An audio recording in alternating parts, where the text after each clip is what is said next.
যে আমাদের ক্রাইসিস, আমাদের যেটা বুঝতে হবে যে ক্রাইসিসটা কি, আগে জিনিসটা বুঝতে হবে।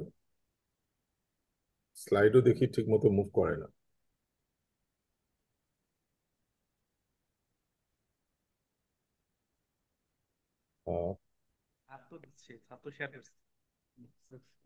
ওকে, আমরা যদি দেখি যে ক্রাইসিস ইন কনটেক্সট, আসলে ক্রাইসিসটা কি, এখানে কিন্তু একটা অনেক মজা করে অনেক অনেক সময় বলে যে an economist is an expert who will know tomorrow why the things he predicted yesterday didn't happen today। মানে, এবং এটারে যদি আমরা উল্টা ভাবে বলি, আমাদের কস্ট অ্যাকাউন্টেন্টরা we are also do planning, আমরা প্ল্যান করি, এস্টিমেট করি, ফোরকাস্ট করি, প্রেডিকশন করি, কিন্তু এগুলো কখনোই কারেক্ট হয় না, এবং it is equally true for economist. So আমরা যেই কথাই বলি, যত কিছুই শিখি, যত কিছু প্রেডিকশন করি, আর যত কিছুই ইম্প্যাক্ট অ্যানালাইসিস করি, এন্ড অফ দ্য ডে ওখানে কিন্তু একটা গ্যাপ থাকবেই। হ্যাঁ, এবং কেন গ্যাপটা হচ্ছে, পোস্ট অ্যানালাইসিস বা postmortem analysis always easier to do than doing it before. So আমার মনে হয় এই ট্যাগলাইন থেকে এটা আমরা বুঝতে পারি খুবই কুইকলি। আমি ক্রাইসিস, আসলে আমাদের ক্রাইসিস, আমি যেভাবে প্রেজেন্টেশনে সাজিয়েছি, প্রথমে হচ্ছে লেটস আন্ডারস্ট্যান্ড দ্য ক্রাইসিস, এবং এই ধরনের ক্রাইসিস অন্যান্য দেশে কিভাবে এটা হ্যান্ডেল করা হয়েছে, বাংলাদেশের ক্রাইসিসের নেচারটা কিরকম, then will try to get into some solutions, কি কি টেকনিক আমরা ইউজ করতে পারি। সো ক্রাইসিস কিন্তু কখনো বলে কয়ে আসে না, ক্রাইসিস কিন্তু all on a sudden hit করে, and we need to learn to deal with it. অনেকে হচ্ছে কি ক্রাইসিস দেখে হচ্ছে কলাপস করে বা স্ট্রেসড হয়ে যায়, আবার কিছু স্মার্ট লোক like people like you, we absorb it, we understand it, and then we react to it. And that's how you have to manage crisis. এবং Outlook is tilted to the down side. এখানে একটা দেখানো হচ্ছে, আমি দেখাচ্ছি global পার্সপেক্টিভে ক্রাইসিসটা কত খারাপ। Globally কিন্তু ইকোনমি ইজ ইন ক্রাইসিস, আমি বাংলাদেশে আসবো, but globally is economy in crisis, এবং যে প্রজেকশন গুলো আসছে which is not so good. But একটা গুড পার্ট হচ্ছে, আমরা যদি থার্ড ওয়ার্ল্ড কান্ট্রি বা এমার্জিং মার্কেট ইকোনমি থেকে আমি চিন্তা করি, সেই হিসাবে দেখা যাচ্ছে যে আমাদের growth is way better then the develop countries. Why is that? Because আমাদের growth opportunity is much more than other countries. So সেই হিসাবে will be growing better than them. 2024 will be really bad, and there will be some recovery in 2025. এবং যেখানে আমি বলছিলাম, আমরা যদি south এশিয়ার কথা বলি, যেখানে Bangladesh located, I am sure you understand where do you stand in South Asia. সেখানে যদি দেখা যায়, দেখা যাচ্ছে যে সাউথ এশিয়াতে গ্রোথ হবে সবচেয়ে বেশি। আহ, আহ, আমি আরো দিয়ে এখানে দেখা যায় কিনা 77% and 80%। ওয়ারেস অন্য কোথাও এই লেভেলে গ্রোথ আমরা দেখতে পারবো না 2024 এবং 25-এ। সো একটা সুখবর হচ্ছে, আচ্ছা ঠিক আছে, আমরা এমন একটা জোনে কাজ করতেছি বা অপারেট করি, সেখানে ভালো গ্রোথ আসবে রিলেটিভ টু আদার কান্ট্রিজ। এটা স্কিপ করলাম। এখন let's understand what is Bangladesh economic crisis. আমরা কি সবাই জানে বাংলাদেশ ইকোনমিক ক্রাইসিসটা কিরকম? এখানে যদি দেখি, Bangladesh has multi faceted economic crisis. এক নম্বর হচ্ছে we all know high inflation. Even আজকে আমি নিউজ পেপারে আর্টিকেল দেখছিলাম, গত 11 বছরের মধ্যে বাংলাদেশে হাইয়েস্ট ইনফ্লেশন গত মাসে আসছে, which is 9 point something, little less than 10%। আমরা 2011 সালে আমরা 10% ক্রস করেছিলাম একবার। কারেন্সি ডিভ্যালুয়েশন, এই ধরনের র্যাপিড ডিভ্যালুয়েশন আমি আমার ক্যারিয়ারে দেখি নাই। 85 টু জাম্পিং ইন্টু 117 বা 120, that is quite a new experience to all of us. Rising government debt, এটা নিয়ে একটু কথা বলতে হবে, কারণ আমরা যদি সলিউশন দিকে যেতে চাই, rising government debt is a very very critical element to any crisis. আমরা কয়েকটা কেস স্টাডি করব, সেটা করলে আমরা এটা আরো বুঝতে পারবো, মানে instability in the banking sector.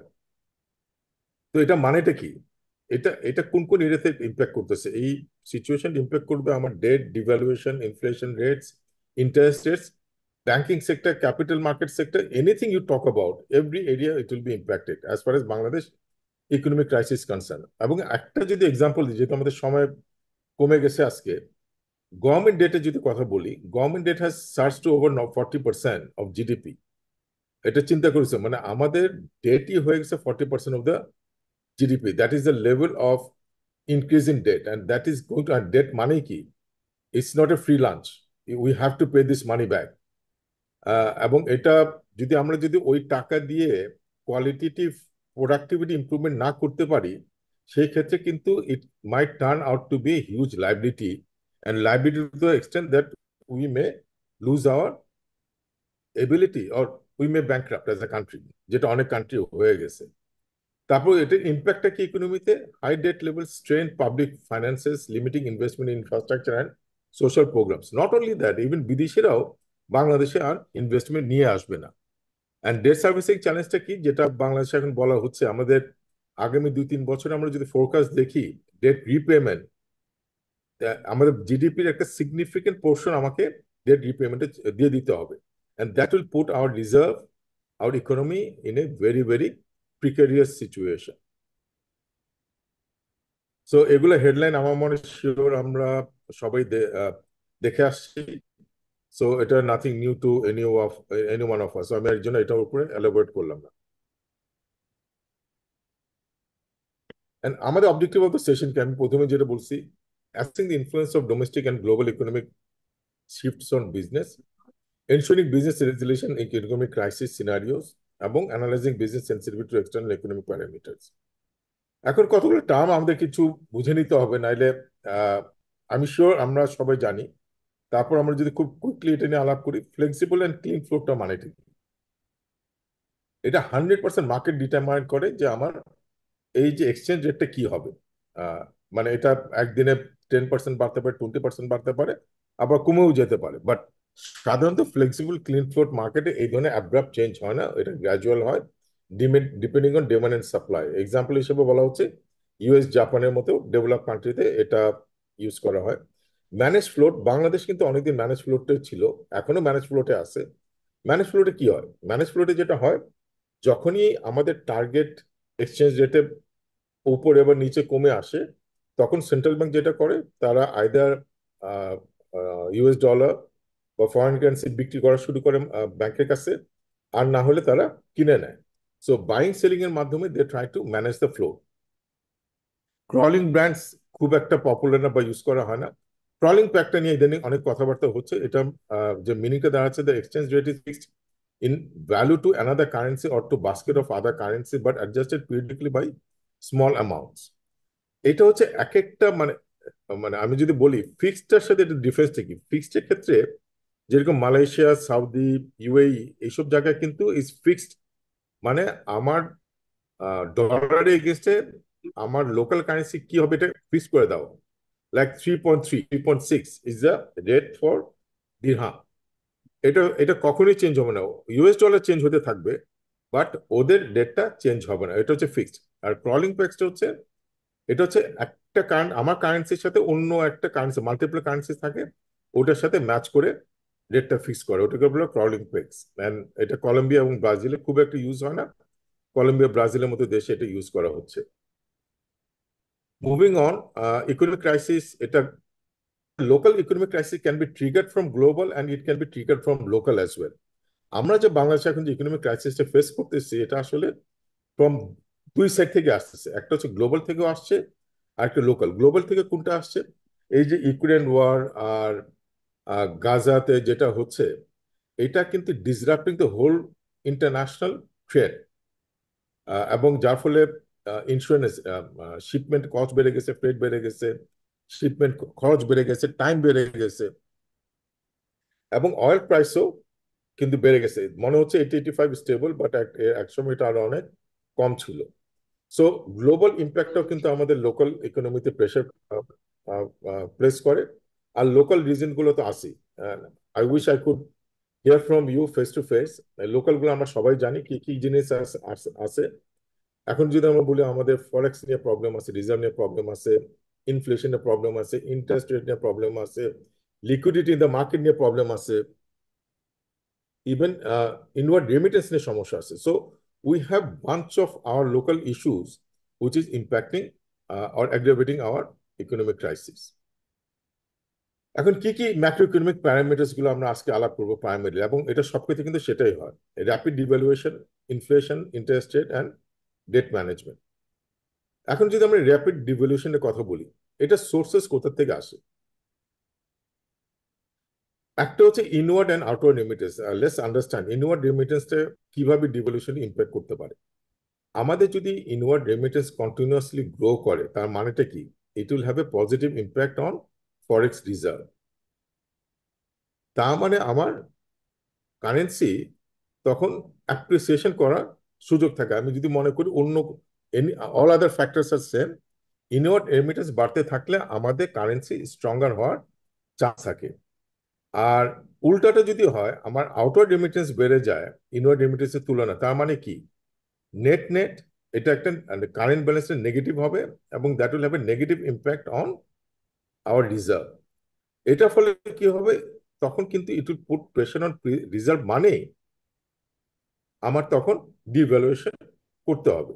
So I hope all of you understand the dynamics of inward and outward remittance. Inward remittance যদি বাড়ে, currency will be stronger. Outward remittance যদি বাড়ে, আমার currency will be weaker. So এই জিনিসটা আমাদের পুরো বুঝতে হবে। হ্যাঁ। সো নেক্সট হচ্ছে ইম্পোর্ট লেভেল। ইম্পোর্ট বাড়লে আমাদের জন্য ভালো, এবং এক্সপোর্ট বাড়লে আমাদের জন্য ভালো না। Why it is so? এমন এটা একটু আমরা একটু বোঝার চেষ্টা করি। ইম্পোর্ট লেভেল আর ডিভ্যালুয়েশনের সাথে সম্পর্কটা কোথায়? ইম্পোর্ট যদি আমরা যদি ইম্পোর্ট ডমিনেটেড কান্ট্রি হই, at least in textile and garment sector আমরা import, sorry, export dominated country in case of textile and garments, but net net কিন্তু আমরা import is higher than export. I hope all of you know. যখন devaluation হবে, সেই ক্ষেত্রে কিন্তু import becomes more expensive, আর export becomes cheaper and easier. এটা কিভাবে হচ্ছে?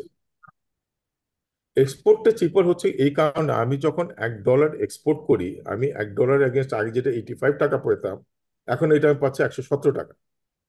তার মানে যে এক্সপোর্টার, সে কিন্তু $1 বিক্রি করে সে 117 টাকা পাচ্ছে এখন, যেটা 6 মাস আগে পেত 85 টাকা। So exporters are benefited when devaluation happens. শুধু বেনিফিটেড হচ্ছে না, they become more competitive in the international market. So কম্পিটিশনের চেয়ে সে কম দামে মালটা বিক্রি করতে পারবে। Therefore export gets a boost. কিন্তু আমি ইম্পোর্টের কথা যদি চিন্তা করি, ডিভ্যালুয়েশনের সময় যদি ইম্পোর্ট আমার যদি বেশি থাকে, নেট যদি বেশি থাকে, এটা কিন্তু আমাদের নেগেটিভলি ইম্প্যাক্ট করবে, এবং it will have impact on our inflation. কারণ আমার ইম্পোর্ট কস্ট যদি বেড়ে যায়, আমার প্রোডাকশন কস্ট বেড়ে যাবে, এবং তার ফলে আমাদের ইনফ্লেশনও বেড়ে যাবে। এটা আমি একটা সাইকেল পরে দেখাবো।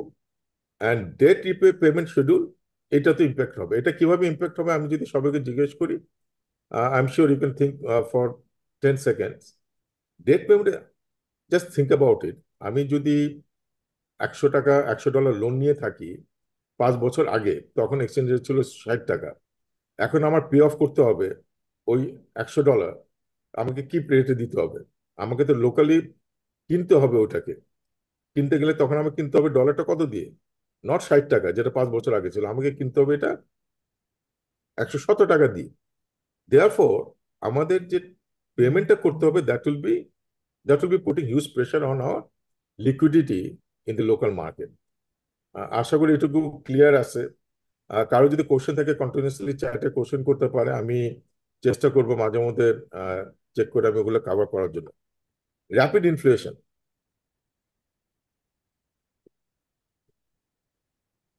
হাই রিপ্লেসমেন্ট কস্ট, এটা কোথা থেকে আসছে?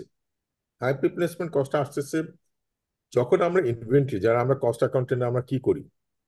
Inventory management is one of the critical part. আমরা যখন ইনফ্লেশনের প্রেসারে থাকি, একটা ট্রেন্ড থাকে, তখন যেটা হয়, আমার ইনভেন্টরি রিপ্লেসমেন্ট কস্ট কন্টিনিউয়াসলি বাড়তে থাকে। আজকে যদি আমার ইনভেন্টরি ভ্যালু হয় 100 টাকা, কালকে নেক্সট মান্থে হয়ে যেতে পারে 110 টাকা, থার্ড মান্থে হয়ে যেতে পারে 130 টাকা, because of the inflationary pressure. এবং এখানে অনেক কিছু লার্নিং এর ব্যাপার আছে, আমি এত ডিটেলসে যাচ্ছি না, আমি মেন টপিকসে চলে যাবো খুব তাড়াতাড়ি। এবং হাই ইনফ্লেশন অলসো, এটা কিন্তু ডাইরেক্ট রিলেশনশিপ আছে ডিভ্যালুয়েশন ইনফ্লেশনের। ডিভ্যালুয়েশন বাড়লে ইনফ্লেশন বাড়ে, আবার ইনফ্লেশন যদি কন্টিনিউসলি বাড়তে থাকে, তখন কিন্তু এটা আবার ডিভ্যালুয়েশন ইম্প্যাক্ট করে থাকে। এবং আরেকটা হচ্ছে ডিমান্ড পুল। ইনফ্লেশন বাড়লে কি হয়? ডিমান্ড কি বাড়ে না কমে?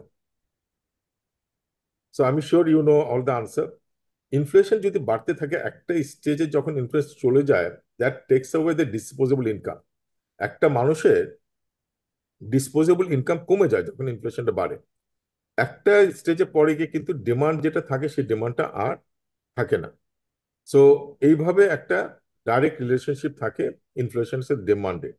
রিসোর্স কনস্ট্রেন্ট ক্রিয়েট হয়, ইন্ডাস্ট্রি ইনএফিসিয়েন্সি ক্রিয়েট এবং স্পেকুলেশন, এটা আমি পরে আরেকটু ডিটেলস আলাপ করবো। হাই ইন্টারেস্ট রেটেরও ইম্প্যাক্ট ফ্যাক্টরস গুলো কি কি? এখানে আমি মনে হচ্ছে আমি সময় নিয়ে নিচ্ছি বেশি, আমি চেষ্টা করবো পরে আহ, আহ, গুলো আর একটু ডিটেলসে যেতে। হাই ইন্টারেস্ট রেট কেন হয়? ডিভ্যালুয়েশন যদি বেশি বেড়ে যায় তাহলে কিন্তু আমার ইন্টারেস্টে ইম্প্যাক্ট আসবে। আমার যদি ব্যাংকে ব্যাড ডেট বেড়ে যায় সেটাও আমার ইন্টারেস্ট রেট বাড়াবে, because cost of capital impact আসে। থিন ক্যাপিটাল, ক্যাপিটাল যদি কমে আসে তখনও ওইটা আমার ক্যাপিটাল বাড়াতে গেলে আমার ক্যাপিটাল ডিমান্ড মার্কেটে বেড়ে গেলে এটা ইন্টারেস্ট বাড়াবে। Difference between borrowing and lending currency, এটা যদি আমি বুঝাই, এটার পরে একটা কেস স্টাডিতে বুঝাবো। অ্যান্ড ইমপ্রপার রেগুলেশন, রেগুলেশন যদি ভালো না হয়, যেটা আমাদের বাংলাদেশে এখন চলতেছে, সেক্ষেত্রেও কিন্তু ইন্টারেস্ট রেট বাড়তে পারে। অ্যান্ড গভর্নমেন্ট ডেট কি কারণে বাড়তে পারে? Public level expenditure, government bureaucracy, low inward remittance. গভর্নমেন্টের যদি আমার রেভিনিউ কালেকশন ঠিক মতো না হয়, যেটা NBR always failing. I don't know how many of you know, Bangladesh কিন্তু one of the lowest in tax GDP ratio. মানে হচ্ছে আমরা যে রেভিনিউ কালেক্ট করি, it is very insignificant, one of the worst even in South Asia. South এশিয়ার average যদি হয় 15%, 15% of GDP, সেক্ষেত্রে আমাদেরটা নাম্বার হচ্ছে 8 to 9%। তারপর ফান্ড আসতেছে কিন্তু ফান্ডগুলো আমরা ঠিক মতো ইউজ করতেছি না। ইম্প্রপার ইউজ অফ ফান্ড, মানে 10,000 1 লাখ টাকাতে বালিশ কিনি বা 10,000 টাকাতে বালিশ কিনি, এই ধরনের ঘটনা আমাদের দেশে হচ্ছে। And that will put a pressure on us. And high development plan, speculation তো আছেই সবকিছুর মধ্যে। Let's try to understand this economic circle effect. এটা যদি আমরা বুঝতে পারি, ইট ইস ভেরি সিম্পল। যে কোনো আহ, কেউ যদি একবার দেখে, এটা বোঝার কথা। That will explain the whole, এই যে এতগুলো কথা বললাম, how all this are connected, এটা এখান থেকে বের হয়ে আসবে। ফর দ্য সিম্পলিসিটি সেক আমরা র্যাপিড ডিভ্যালুয়েশন থেকে ধরি। যদি ডিভ্যালুয়েশন হয় কি হয়? ডিভ্যালুয়েশন হলে ইম্পোর্ট কস্ট বেড়ে যাবে, রাইট? এখন ডিভ্যালুয়েশন হওয়ার সাথে ইম্পোর্ট কস্ট যদি বেড়ে যায়, তার মানে কি? ওই প্রোডাক্টটা কিনতে আমার বেশি ডলার লাগবে। বেশি ডলার লাগলে কি হবে? আমার ওটা রিজার্ভের উপরে প্রেশার পড়বে। আমার ইম্পোর্ট কস্ট বাড়লো, তার মানে আমার ডলার আমার বেশি দামে কিনতে হচ্ছে, ডলার আমার বেশি লাগতেছে। সো রিজার্ভে ইম্প্যাক্ট পড়তেছে। ইফ ইউ ক্যান সি, এখানে আমার কারসারে যদি দেখা যায়। আর ইম্পোর্ট কস্ট বাড়লে কি হবে? প্রোডাকশন কস্ট বাড়বে। প্রোডাকশন কস্ট বাড়লে নেক্সট লাইন দেখা যায় ইনফ্লেশন বাড়বে, রাইট? কারণ আমার প্রোডাকশন কস্ট বাড়লে আমার তো প্রাইসও বাড়াইতে হবে। That will drive high inflation. আর যখন ইনফ্লেশন বাড়তে থাকে, তখন কি, যেটা আমি একটু আগে বলতেছিলাম, আমাদের ডিসপোজেবল ইনকাম কমে যায়। যখন ডিসপোজেবল ইনকাম কমে যায়, তখন কিন্তু ডিমান্ডটার উপরে ইম্প্যাক্ট পড়া শুরু করে। ওটার একটা ডিফারেন্ট ফর্মুলা আছে, ওটা আমি পরে বলবো। বাট যখনই ডিমান্ড কমা শুরু করে, তখনই কিন্তু প্রোডাকশনটা ফল করে। প্রোডাকশন ফল করলে কি হবে? সাথে সাথে আমার আনএমপ্লয়মেন্টে ইম্প্যাক্ট আসবে।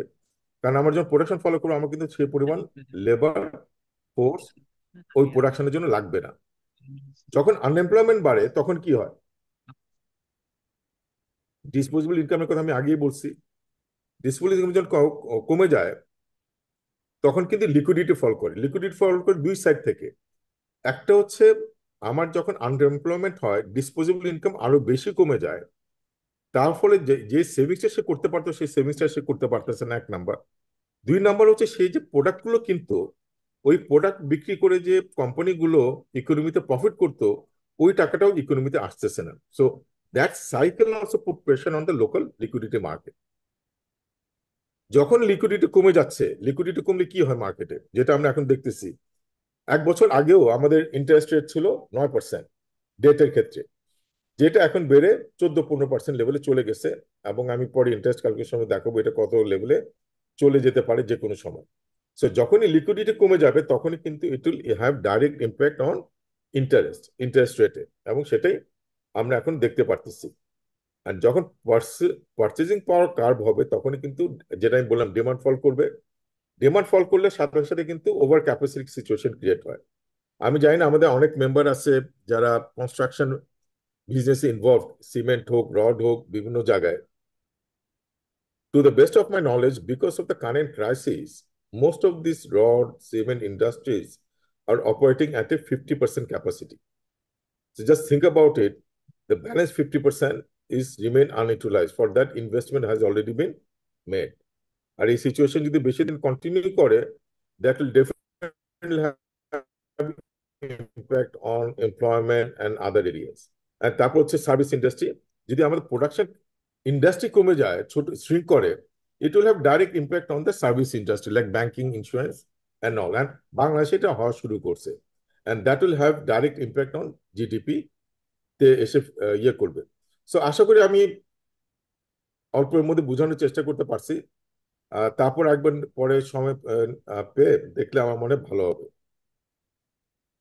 এটার ইম্প্যাক্টটা কি, এফেক্টস কিন্তু অনেক রকম আছে। আমি বারবার এগুলো রিপিট করব না, বাট এগুলো আমরা কয়েকটা জিনিস আমাদের বুঝতে পারছি। যেহেতু আমরা বিজনেস পার্সপেক্টিভে এখন ঢোকার চেষ্টা করছি, এতক্ষণ আমরা আলাপ করছি মোর অ্যাবাউট ইকোনমিক্স, বাট আমরা এখন আস্তে আস্তে বিজনেসের দিকে যাব। Sales of non essential product decreases. এটা আমি জানি এটা নিয়ে অনেকে ডিবেট করবে। যখন এই ধরনের ইকোনমিক ক্রাইসিস আসে, মানে দুই ধরনের থিওরি আছে, আর আমার পার্সোনাল একটু ইকোনমিক থিওরিতে যদি যাই, তারা বলবে এক্সপেন্সিভ আইটেম যেরকম পারফিউম, গাড়ি, এগুলা ব্যবহার কমে যাবে। এটা ইকোনমিক্স বলে। বাট আমার পার্সোনাল এক্সপিরিয়েন্স বলে, যখন এই ধরনের ইনফ্লেশন হয় বা ডিভ্যালুয়েশন হয়, বিকজ আমাদের রিচ ইজ সো রিচ, এই ধরনের ডিভ্যালুয়েশন ইনফ্লেশন রিচ পিপলকে টাচ করায় না, অ্যান্ড পারফিউম ইউজ করে রিচ বা upper middle class people. So আমার মনে হয় your take out will be, yes economic theory অনুযায়ী সেটাই জাস্টিফাইড, বাট রিয়েলিটি যদি দেখি, for rich people this devaluation increase and all, as far as personal spending is concerned, doesn't make any difference. Disposable income reduces, এটা আমরা কথা বলছি আগে, market size ছোট হয়ে যাবে, ডিমান্ড কমলে মার্কেট সাইজ ছোট হবে, পিপল টেন্ড টু ডাউনগ্রেড। হ্যাঁ, ডাউনগ্রেড প্রোডাক্ট কোনগুলো হয়, এখানে আমাদের বিজনেস যারা আছে, বিজনেস আছে তারা ধরবেন। এক্সট্রিম প্রিমিয়াম প্রোডাক্ট যারা রোলেক্স ঘড়ি না ঘুরে, তাদের কিন্তু ডাউনগ্রেড হবে না, because they continue to make lot of money. যারা ঘুষ খায় সব 100 কোটি 1000 কোটি টাকা বানাচ্ছে, they will never downgrade at any level. কিন্তু ডাউনগ্রেড কারা করবে? যারা মিডল ক্লাস নিচে নেমে যাচ্ছে লোয়ার মিডল ক্লাসে, লোয়ার মিডল ক্লাস কেউ নেমে আসছে লোয়ার ক্লাসে। এই যে ট্রানজিশনটা হবে, তখন কিন্তু ওই প্রোডাক্ট গুলা যারা এই টার্গেট রেঞ্জকে কাজ করে, তাদের প্রোডাক্ট গুলা কিন্তু ডাউনগ্রেডেড হবে। So, এই জিনিসটা বুঝতে হবে। কেউ যদি লাক্স সাবান কিনে, কথার কথা আমি বলছি, লাক্স সাবান কিনে অভ্যস্ত থাকে, এটা বিক্রি হয় একটা সাবান 15 টাকা। এখন যখন এই ধরনের সিচুয়েশন হবে, তখন সে কিন্তু 12 টাকা দামে অন্য একটা স্কোয়ার বা কেয়া ব্র্যান্ডের একটা প্রোডাক্ট কিনবে, knowing that is not his or her brand.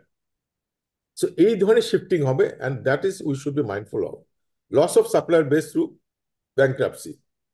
Always remember, আমাদের যত কোম্পানি আমরা ডিল করি, কেউ যদি এসএমই ব্যবসায় থাকেন, তাহলে এটা বুঝতে পারবেন যে এসএমই ব্যবসা যদি they cannot hold the pressure of economic crisis for too long. যেরকম কোভিডের সময় এসএমই কিন্তু completely got shattered, but big company somehow survive, but অনেক বিগ কোম্পানিও সাফার করছে। বাট এখানে একটা জিনিস মাথায় রাখতে হবে, just think about yourself. আপনারা যেসব কোম্পানি এখন কাজ করতেছেন, সব কোম্পানির বিজনেস পারফরমেন্স কিন্তু একরকম না। যারা রিচ কোম্পানি, ফাইন্যান্সিয়াল অবস্থা ভালো, they will be having a better performance. কিন্তু যারা অ্যাভারেজ সিচুয়েশনে আছে, স্ট্রাগলিং টু সার্ভাইভ, এই ইকোনমিক ক্রাইসিসের ধাক্কায় they have a risk of becoming bankrupt. So you have to understand this element. তারপর অন্যান্য আরো যে ইফেক্ট আছে, কি হবে? ফরেক্স ফ্রিজ করে দিবে। Stock planning will be so critical, কারণ আমি স্টক কিনতেছি কম দামে, আগে কিনছি কম দামে, আমি এখন কোম্পানি ওইটা যদি বিক্রিও করি কম দামে, তাহলে আমার ইনফ্লেশনটি রিকভার হবে কোথার থেকে? সো এখানে pricing, inventory management becomes extremely extremely critical. এবং ফরেক্স ভোলাটিলিটি, যারা ইম্পোর্ট বেসড প্রোডাক্ট নিয়ে ডিল করছে, রিয়েল এস্টেট হতে পারে বা যেসব প্রোডাক্ট কম্পোনেন্টে ইম্পোর্ট কম্পোনেন্ট বেশি, প্রত্যেকে কিন্তু হিউজ লস দিছে in first half of last year. একটা বড় ধাক্কা খাইছে। And I can tell you in Q2 and Q3 of this quarter, this year, there will be another big hit. আগে হয়েছিল কি, আগে হয়েছিল 85 থেকে 110-12 লেভেলে চলে গেছিল। এখন যেটা হয়েছে আবার 110-12 থেকে 117 লেভেলে চলে আসছে। So that will have a huge impact on our financials. আচ্ছা, থাই এক্সপিরিয়েন্স, আমার 3-4টা এখানে কেস ছিল, আমি মনে হয় তবে একটা বা দুইটা কভার করতে পারবো। তারপর will go to the tricks or tactics. Thai experience সম্বন্ধে কে জানে? থাই এক্সপিরিয়েন্স যেটা আমরা এটা বলতেছি, এটার আরেকটা নাম হচ্ছে না, থাই ইকোনমিক ক্রাইসিসের আরেকটা নাম হচ্ছে এশিয়ান ফাইন্যান্সিয়াল ক্রাইসিস। কি হয়েছিল থাইল্যান্ডে? এই ঘটনাটা ঘটে ধরেন 94-এ। এটা stock exchange started declining in a মানে in a very bad way. 96-এ গিয়ে দেখা গেল ওদের এক্সপোর্ট গ্রোথ জিরো হয়ে গেল। 97-এ গিয়ে তাদের চিন্তা করো, মানে চিন্তা করে আমরা ওভার ভ্যালু করে ফেলো বাদ। মানে এত কিছু পরেও গভর্নমেন্ট ইন্টারফারেন্সের মাধ্যমে দে ওভার ভ্যালু দ্য বাদ, মানে অ্যাপ্রিসিয়েট করছে। তারপর পরই ইউএসডি, মানে ইউএস মানে ফরেক্স reserve just complete washed out. মানে এটা জাস্ট ওভারনাইট দেখা গেছে ওদের কোনো ইয়ে নাই, আহ, কি বলে, রিজার্ভ নাই। এবং সেকেন্ড হাফে দেখা গেলো বাদ ওয়াজ ফ্লোটেড। এবং তারা বাধ্য হয়েছে যে তারা এটা ফ্লোট করতে, ফ্লোট মানে ওপেন করে দেওয়া। এটা কেন করতে বাধ্য হয়েছে এটা পরে আমি বলবো। এটা করতে বাধ্য হয়েছে যখন আইএমএফ, ওরা যখন রেস্কিউর জন্য আর আইএমএফ এর কাছে গেল, তখন আইএমএফ পুট সার্টেন কন্ডিশনস যে তোমার এটাকে ওপেন ফ্লোট করতে হবে। তার সেই জন্য তারা বাধ্য হয়ে ফ্লোট করছে। এবং ফ্লোট করার পরেই মানে রেট, ভাতের রেট অন্য লেভেলে চলে গেছে। ওটার এক্সাম্পল আমি একটু পরে দিব।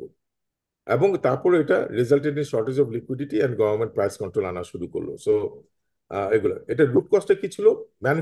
ওদের ম্যাক্সিমাম যে ইম্পোর্ট ম্যানুফ্যাকচারিং বেস ছিল, এটা কিন্তু ইম্পোর্ট বেস ছিল। দেখা যেত majority of the component is imported, আর ইম্পোর্টেড।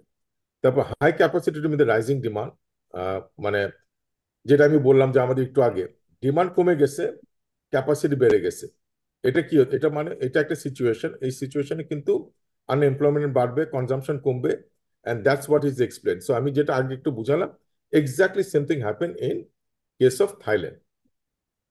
ডান দিকে আমি ডিটেলসে বললাম না, বেসিক্যালি ডান দিকে যেটা বলা হচ্ছে, because of all this happen, what was the impact on the different parameters of economy. এই স্লাইডটা is very important to help you understand যে আসলে কি হচ্ছে, কিভাবে এটা ইম্প্যাক্ট করে ইকোনমির ভিতরে। Are you all ready? Let's start from this green part না। জানুয়ারি 1997 গভর্নমেন্ট প্লেসড কারেন্সি, মানে 97-এ ঘটনা শুরু হয় জানুয়ারিতে। ওভার ভ্যালু করার পর $1 এক্সচেঞ্জ রেট ছিল 25 বাতে একটা ইউএস ডলার পাওয়া যেত, রাইট? এখন লেটস অ্যাজিউম এই সাইডে থাই ব্যাংক বড় ইউএস ডলার অ্যাট লো, মানে থাই যে কোনো ব্যাংক সে ইউএস ডলার বড় করছে at the rate of 5% from the international market, let's assume, or IMF, anyone, just think about it. তারপর কনভার্ট দ্যাট বাথ, ওই ফান্ডটা বাড়ির থেকে নিয়ে এসে ইউএস ডলারটা সে আবার লোকাল কারেন্সিতে লোন দিচ্ছে কোনো লোকাল প্রাইভেট কোম্পানিকে। তাহলে ট্রানজাকশনটা কি হবে? 5% রেটে সে বড় করতেছে ইউএস ডলার, এবং 10% রেটে সে বাথ লোকাল কারেন্সিতে লোন দিচ্ছে। ইউএস ডলার যখন বড় করলো, সে 2500 বাথ খরচ করলো, লেন্ড করলো কত? 2500 মাইনাস হয়ে গেল। সে রিয়ালাইজ করবে কত? 10% হারে। সো 10% হারে রিয়ালাইজ করলে তার টোটাল রিয়ালাইজেবল ভ্যালু হয় 2750 বাথ। পেব্যাক কত করবে? 2500-র উপরে 5% যদি ক্যালকুলেট করা হয়, সেটা আসে 2625। তার মানে ব্যাংক এই ট্রানজাকশনের মাধ্যমে গেইন করলো 125। বুঝা গেল সবার? সো যদি এরকম থাকতো, ওই ব্যাংকের এই গেইনটা হওয়ার কথা ছিল, and that's the way probably bank borrowed that money. তারপর কি হচ্ছে? আমরা যদি আরো ওটা দেখি, invest in expansion property stock, so ওরা এই টাকাটা নিয়ে কি করতেছে, কোথাও ইউজ করতেছে, ম্যানুফ্যাকচারিং প্ল্যান্ট ইউজ করতেছে, অথবা প্রপার্টি বা স্টকে করলো। আর ওইখানে করার পর যখন ক্রাইসিস হিট করে, তখন অনেক ভালো লোনও ব্যাড লোন হয়ে যায়। তারপরে কেউ international investor concern on Thai bank and government, যখন ওটা দেখলো এই ব্যাংকে লোনগুলো ব্যাড হওয়া শুরু করছে, তাদের ক্রেডিবিলিটি কমা শুরু করছে, তখন কিন্তু ইন্টারন্যাশনাল ইনভেস্টর কনসার্ন হয়ে যায়। আগে যে ইজি টার্মে লোন দিচ্ছিল, সেই ইজি টার্মে আর লোন দিতে চাইবে না। তখন কি হয়, এটা এটা প্রেশার ক্রিয়েট করে। এবং এবং এটার সাথে সাথে যখন এই ধরনের ছোট ছোট টিটবিট ইকোনমিতে শুরু হয়, the worst thing that happened was speculation. Speculation যখন স্প্রেড করা শুরু করে, দ্যাট ইজ দ্য, আচ্ছা অন্য সাইড থেকে আওয়াজ আসতেছে, কেউ কি কিছু জিজ্ঞেস করতে যাচ্ছে? স্পেকুলেশন যখন শুরু হয়, it doesn't have any limit. So যখন স্পেকুলেশন শুরু হয়, অলওয়েজ রিমেম্বার, যখন কেউ ইকোনমিতে বিশ্বাস করা শুরু করবে, there is a big risk of devaluation. আচ্ছা, এক ধরনের আওয়াজ আসতেছে অন্য সাইড থেকে, এটা ডিস্টার্ব, হ্যাঁ, অন্য সাইডে একটু মিট করলে ভালো হয়। Thank you. সো স্পেকুলেশন কিন্তু দ্য ওয়ার্স, মানে অন্যান্য যে ফ্যাক্টর আছে হচ্ছে খারাপ জিনিসটা স্পেকুলেশন। যখনই একটা ইকোনমিতে স্পেকুলেট করবে যে আমার কারেন্সিটা ডিভ্যালু করবে, তখন কি হবে situation, just think about it, something like that. আমার কাছে 10 কোটি টাকা আছে, আমি জানি এই 10 কোটি টাকা এই ডিভ্যালুয়েশন হইলে পরে এই 10 কোটি টাকার ভ্যালু কমে এটা 7 কোটি টাকা 8 কোটি টাকা হবে। It will lose is local currency value. তখন কি করে, এই যে থাইল্যান্ডে বা ল্যাটিন আমেরিকাতে যে কেসগুলো আছে, they started sending money outside the country. তারা লোকাল কারেন্সিকে কনভার্ট করে, ইউএস ডলার বা অন্য কারেন্সি কনভার্ট করে সারা দেশে পারে পাঠায় দেয়। এটার ফলে কি হয়, আর্টিফিশিয়ালি রিজার্ভের উপরে প্রেশার পড়ে, যেটা থাইল্যান্ডে হয়েছিল। এবং যখন এটা প্রেশার পড়ে, তখন কিন্তু মানে এটা প্রেশার পড়ে রিজার্ভে, এটা প্রেশার পড়ে লিকুইডিটি, মানে লোকাল কারেন্সি লিকুইডিটি আছে, ওই দুই জায়গাতে প্রেশার করে। কারণ এই টাকাগুলো কিন্তু যেটা লিকুইড ছিল ওটাকে কনভার্ট করে ইউএস ডলার করে দেশে পাঠিয়ে দেওয়া হচ্ছে। And I sure you can relate what I am trying to say. বাংলাদেশেও কিন্তু এই জিনিসটা এক্স্যাক্টলি হচ্ছে ইন ডিফারেন্ট ফর্ম। করাপ্ট পিপুলরা করতেছে করতেছে, আবার যারা অনেস্ট ব্যবসায়ী তারাও কিন্তু এই কাজে ঢুকে গেছে। এটার ফলে কি হলো, জুলাই সেকেন্ডে গিয়ে 6 মাস পরে 1997-এ তাদের এই বাতের যে ইয়েটা ছিল, ফ্লোরটা ছিল, ফ্লোর তো ছিল না, ওটা ফিক্সড রেটের মতো ছিল। আর আমি বলবো এটা সেমি পেগড। এটা 25 থেকে কমে বেড়ে 30 হয়ে গেল। Understand the chain. 25 ছিল জানুয়ারি 97, এতে জাম্প করে 30 হয়ে গেল এই সিচুয়েশন আসার পর।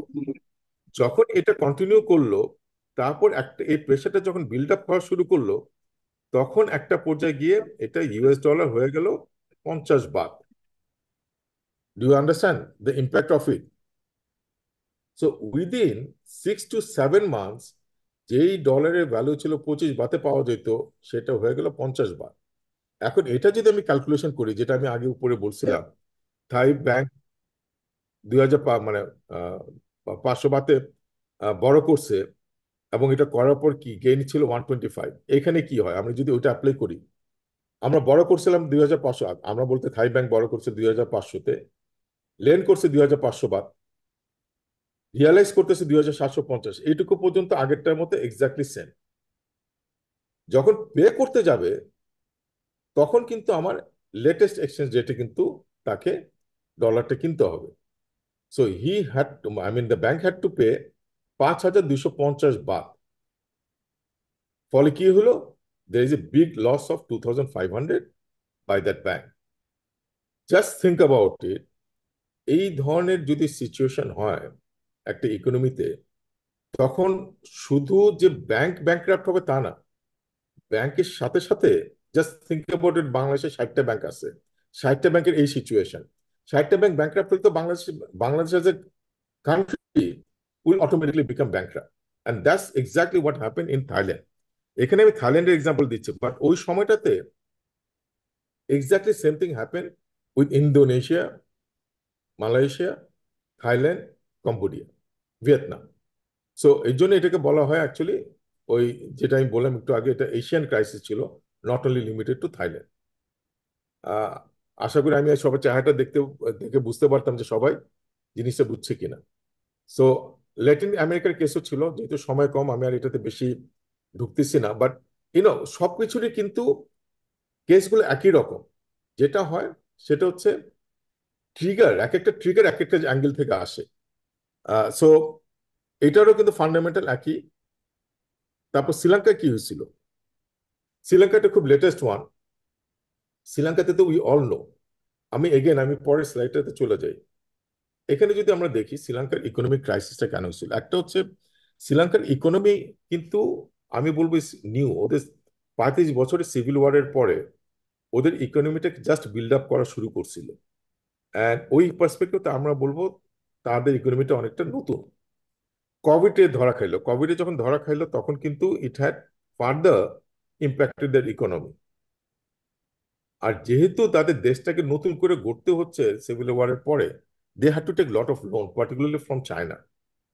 পলিসি লেভেলে তারা বড় কিছু ডিজাস্টার করলো। ইকোনমি লেভেলে যদি দেখা যায়, আমি জানি না কতজন কতটা জানে শ্রীলঙ্কাতে, ওদের মিনিস্ট্রি দেখা গেছে 40 to 50% লোকজন, এটা নিজের থেকে চেঞ্জ হলো কিভাবে,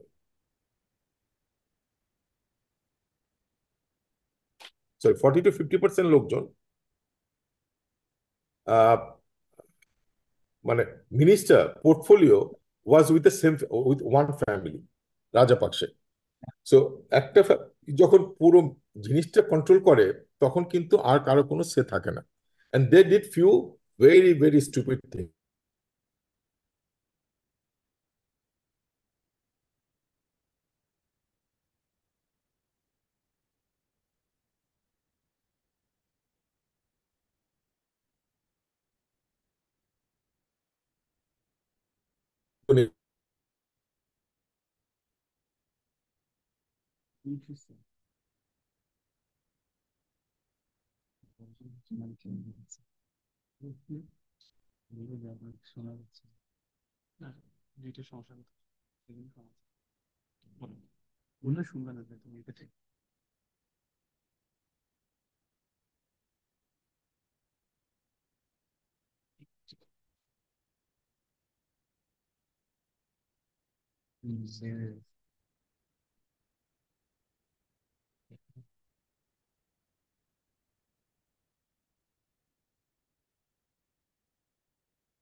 আচ্ছা, আমি কিছুক্ষণের জন্য হারাই ফেলছিলাম। আমার স্লাইড কি দেখা যায়? না স্যার।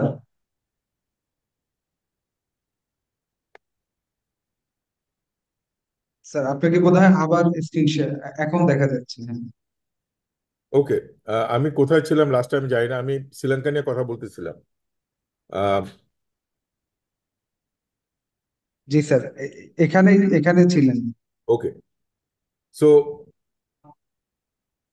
এটা গল্পটা হচ্ছে ছোট্ট করে যদি বলি, Sri Lanka 35 years of civil war, then they got hit by pandemic. তারা একটা রিভ্যাম্পিং দ্য ইকোনমি বা রিস্টার্টিং দ্য ইকোনমি লেভেলে ছিল। প্রচুর debt they had to take, significant policy level ভুল তারা করছে। তারা ফার্টিলাইজার ব্যান করলো এবং অর্গানিক রাইস তৈরি করতে গিয়ে তারা প্রোডাকশন 1/3 কমায় নিয়ে আসছে। এই ধরনের কিছু স্টুপিড ডিসিশনের জন্য that created a food crisis. তারপর এটা থেকে পাবলিক ডিসকন্টেন্ট শুরু হলো এবং that had impacted the whole economy, and as a result the country became bankrupt.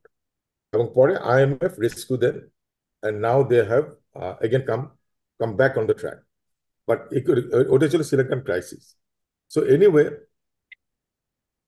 এখানে আসছে আমার, তারপর হচ্ছে পাকিস্তান। বাট আমার পাকিস্তানের একটা কথা বলার, একটা স্লাইড শিফট করতেছে না কেন?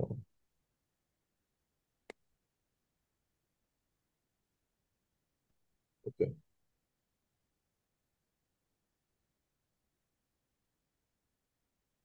স্যারকে দেখা যাচ্ছে না?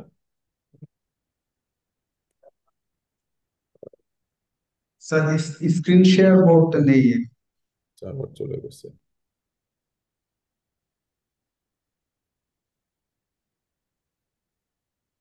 সরি, এটা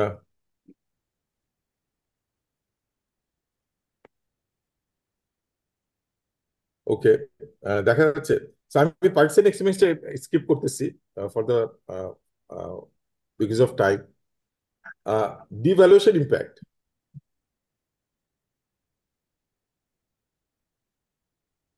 এখানে আমরা যেটা সিনারিও দেখো, লোক, মানে আমাদের এখন আহ, যেটা বুঝতে হবে, that assume you are in operations, you are management accountant of a company, cost and management accountant of company. এখন হোয়াট এভার রিজন, আমরা এখন রিজন রুট কোজ জানি, রুট কোজ জানে তো আমার লাভ নেই। এখন তো বটম লাইন হচ্ছে ডিভ্যালুয়েশন হচ্ছে 20%। এখন যদি 20% ডিভ্যালুয়েশন হয় অথবা 10% ডিভ্যালুয়েশন হয়, how would you assess the impact of the devaluation in your operation? হ্যাঁ, আমি এই জিনিসটা আমি দেখাচ্ছি ফ্রম মাই ওন এক্সপিরিয়েন্স। আমার একটা পার্সোনাল এক্সপিরিয়েন্স ছিল, আমি যদি অল্প করে শেয়ার করি। পাকিস্তানে যখন আমি পোস্টেড ছিলাম 98-99 থেকে 2001 পর্যন্ত, 99 একটা ঘটনা ঘটে। সেটা হচ্ছে যখন পাকিস্তান নিউক্লিয়ার পাওয়ার হইলো, and they first declared that, ওই ঘটনার পরেই they got into a massive economic crisis and they declared bankrupt. And I was part of ice cream business in Pakistan, commercial manager of Walls Ice Cream. ওইখানে যখন এটা হলো, যেখানে huge massive লেভেলে country has become a bankrupt, they don't have, মানে they don't have the foreign currency to order day to day item, মানে খাওয়া দাওয়ার আইটেমও নাই, ফরগেট অ্যাবাউট মানে ফ্যাক্টরি ইকুইপমেন্ট ইম্পোর্ট করা। তখন how do you handle that situation? আমরা এতদিন পর্যন্ত যা ক্রাইসিস দেখছি, ওদের ওই ক্রাইসিস এটা তুলনায় কিছুই না। So I picked up my learning from that exercise, massive exercise as a Unilever we did. That was a fabulous experience. আমরা অনেক সময় বলি না, ক্রাইসিস আমাদেরকে অনেক কিছু শেখায়, অ্যান্ড আমার এইসব ব্যাপারে লার্নিংটা ওখান থেকে আসছিল। সো আমি টাইম টু টাইম ওগুলো শেয়ার করবো। বাট এখানে আমি বলি, এটা আমার ইউনিলিভার এক্সপিরিয়েন্সটা আমি এখানে রিফ্লেক্ট করছি। In your individual case company it will B different, but আমার মনে হয় এখান থেকে আমরা লার্নিং গুলো নিতে পারি। এখানে আমি সিম্পল একটা ইয়ে নিলাম, কারেন্সি ডিভ্যালুয়েশন অন ইম্পোর্টেড র মেটেরিয়াল। আমি যদি আইটেম র মেটেরিয়াল ইম্পোর্ট করি, এটা তো ডাইরেক্ট ইম্প্যাক্ট অন ডিভ্যালুয়েশন, আমরা খুব ইজিলি ক্যালকুলেট করতে পারি। সো আমার মনে হয় না এখানে ডিটেলসে যাওয়ার দরকার আছে। বাট প্যাকেজিং ম্যাটেরিয়াল, আমি প্যাকেজিং ম্যাটেরিয়াল কিন্তু কিনতেছি লোকাল সাপ্লায়ারের কাছ থেকে, তার মানে কি আমার কি এটা ডিভ্যালুয়েশন ইম্প্যাক্ট নাই? The answer is very wrong. Even packaging material একটা বড় কম্পোনেন্ট হচ্ছে, ওয়েদার আমি পলিথিন ফিল্ম কিনি বা আমি প্লাস্টিক প্রোডাক্ট বানাই, এটার মেইন স্টকটা হচ্ছে ফিড স্টক বলে, এটা কিন্তু বাইরের থেকে আসে। So I did an assessment, and you can do your own one. 60% of the packaging material component, আমি যদি প্রাইস ধরি বা কস্ট ধরি, সেটা কিন্তু imported component. So you know, if you know the component, কতটা imported component, even it is you are not directly importing, you know, if not today, tomorrow, that is going to hit you. Vendor will come back to you and ask for that compensation. আর devaluation impact on inflation, এখানে আমরা consider করতেছি না, for simplicity of সেক আমরা করতেছি না, কারণ সবকিছু একসাথে ধরলে। ওকে, এখন এখানে একটা সিনারিও দেখা, যে devaluation impact on packaging material কি হবে। আমি ইউনিলিভারের 2003 নাম্বার দেখাচ্ছি এখানে। প্যাকেজিং ম্যাটেরিয়াল বাজেট ছিল 765 মিলিয়ন। হুম, ওইটার এগেন্স্ট আমার যদি ইম্পোর্টেড পার্ট হয়, আমি আমি প্যাকেজিং ম্যাটেরিয়াল কস্ট ক্যালকুলেট করছি, আমি যেটা বললাম RM, র material is easy to calculate. 60% যদি হয় 459 মিলিয়নের, ডিভ্যালুয়েশন ইম্প্যাক্ট যদি 20% হয় সেটা হয় 91 মিলিয়ন, আর যদি 10% হয় সেটা হবে 45 million, which is equivalent to 12% increase in cost. যদি 20% হয় এবং 6% increase in cost, if it is 10%। তো ইউ ক্যান আন্ডারস্ট্যান্ড, আমরা কস্ট অ্যান্ড ম্যানেজমেন্ট এখন আমরা চাইলে আমরা কিন্তু এই ধরনের কস্ট গুলো এস্টিমেট গুলা উইথ রিজনেবল অ্যাকুরেসি, ডিভ্যালুয়েশন ইম্প্যাক্টটা, একটা যে আমি কেন ক্যালকুলেশন দেখছি, ডিভ্যালুয়েশন ইম্প্যাক্টটা কিন্তু সাথে সাথে ফিল করা যায় না। ডিভ্যালুয়েশন আজকে হলে এটার ইম্প্যাক্ট অন আওয়ার অপারেশনস আসবে হয়তো 3 মাস পরে, আবার ওইটার impact on pricing will come আবার 2-3 মাস পরে। But if your prudent cost accountant, you'll be able to envisage way before and take the corrective action well before so that you get benefit to বুঝতেছি this sir. understanding. এখন আমরা যদি move on করি, এখানে একটা learning sir, আছে। Excuse me sir, হ্যাঁ, বল। আপনার প্রেজেন্টেশনটা স্লাইড মোডে নেই স্যার। স্লাইড, আচ্ছা, স্যার। এখন আসছে?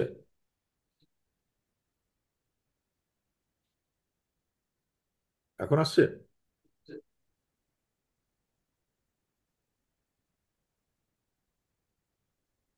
এখন এখন কি লাইভ আসছে? জি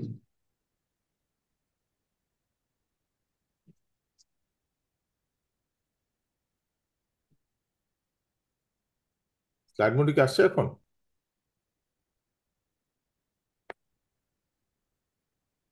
জি স্যার, এখন ঠিক আছে। আচ্ছা, না আমরা এখন নেক্সট স্লাইডে যদি গিয়ে দেখি, আমাদের আমরা যে প্রোডাক্টগুলো নিয়ে ডিল করি, যাদের এটা হচ্ছে তাদের জন্য ইউজফুল হবে যারা মাল্টিপল প্রোডাক্ট নিয়ে ডিল করে একই কোম্পানিতে, এবং এক একটা কোম্পানির এক একটা প্রোডাক্টের এক এক ধরনের কস্ট কনস্ট্রাক্ট হয়, এক এক ধরনের মার্জিন হয়। এই জায়গাটা আমি যেটা দেখাতে চাচ্ছি যে, ধরেন এখানে হচ্ছে FNL মানে fair and lovely, different kind of brand এখানে আছে। It's not important what brand I am talking about, এখানে ইম্পর্টেন্ট হচ্ছে you visualize your own product. এই জায়গাটায় গ্রস মার্জিন ছিল, গ্রস মার্জিন ম্যাট্রিক টন, এটা absolute term 3,23,000। Gross margin percentage হচ্ছে 68.6%। যদি ডিভ্যালুয়েশনে পড়ে impact কি হবে? ডিভ্যালুয়েশনের পর ইম্প্যাক্টটা কি হচ্ছে? 68.6% gross margin coming down to 64.6, এবং এখানে প্রায় 19-20 হাজার টাকার ভ্যালুতে কমে যাচ্ছে। খেয়াল করে ওদিকে আমি যদি একটা নিচের প্রোডাক্টে যাই, লেটস গো ডাউন টু একদম বটমে, LBL, লাইফ বয়, এটার গ্রস মার্জিন পার ম্যাট্রিক ছিল 69,000, গ্রস মার্জিন ছিল 34। এইটা ডিভ্যালুয়েশন 20% হওয়াতে এটা কমে গেছে 69 থেকে 51, এবং 34 থেকে 25, প্রায় 9%-এর মতো একটা ড্রপ করলো। এখানে লার্নিংটা কি? এখানে লার্নিংটা হচ্ছে lower the margin, higher the impact. যে প্রোডাক্টে মার্জিন কম থাকবে, ওইটার ওটার উপরে devaluation impact will be disproportionately higher. আমি বুঝতে পারছি? আমার যদি একটা প্রোডাক্ট থাকে, ওখানে high margin product will be less sensitive or less impacted by devaluation. But যেখানে আমার কমোডিটি প্রোডাক্ট থাকবে বা লেস প্রফিটেবল প্রোডাক্ট থাকবে, that will be severely impacted. So you know how to build up your strategy. এই যে যখন এই ধরনের ইম্প্যাক্ট আসবে, তার মানে কি, এইটা যেগুলো হচ্ছে কমোডিটি টাইপ অফ প্রোডাক্ট, ওটা মার্জিন ড্রপ হবে বেশি and it will put tremendous pressure. তখন how do we fix it? আচ্ছা, এটা তো একটা মুশকিল, এটা লাইট চেঞ্জ হয় না কেন?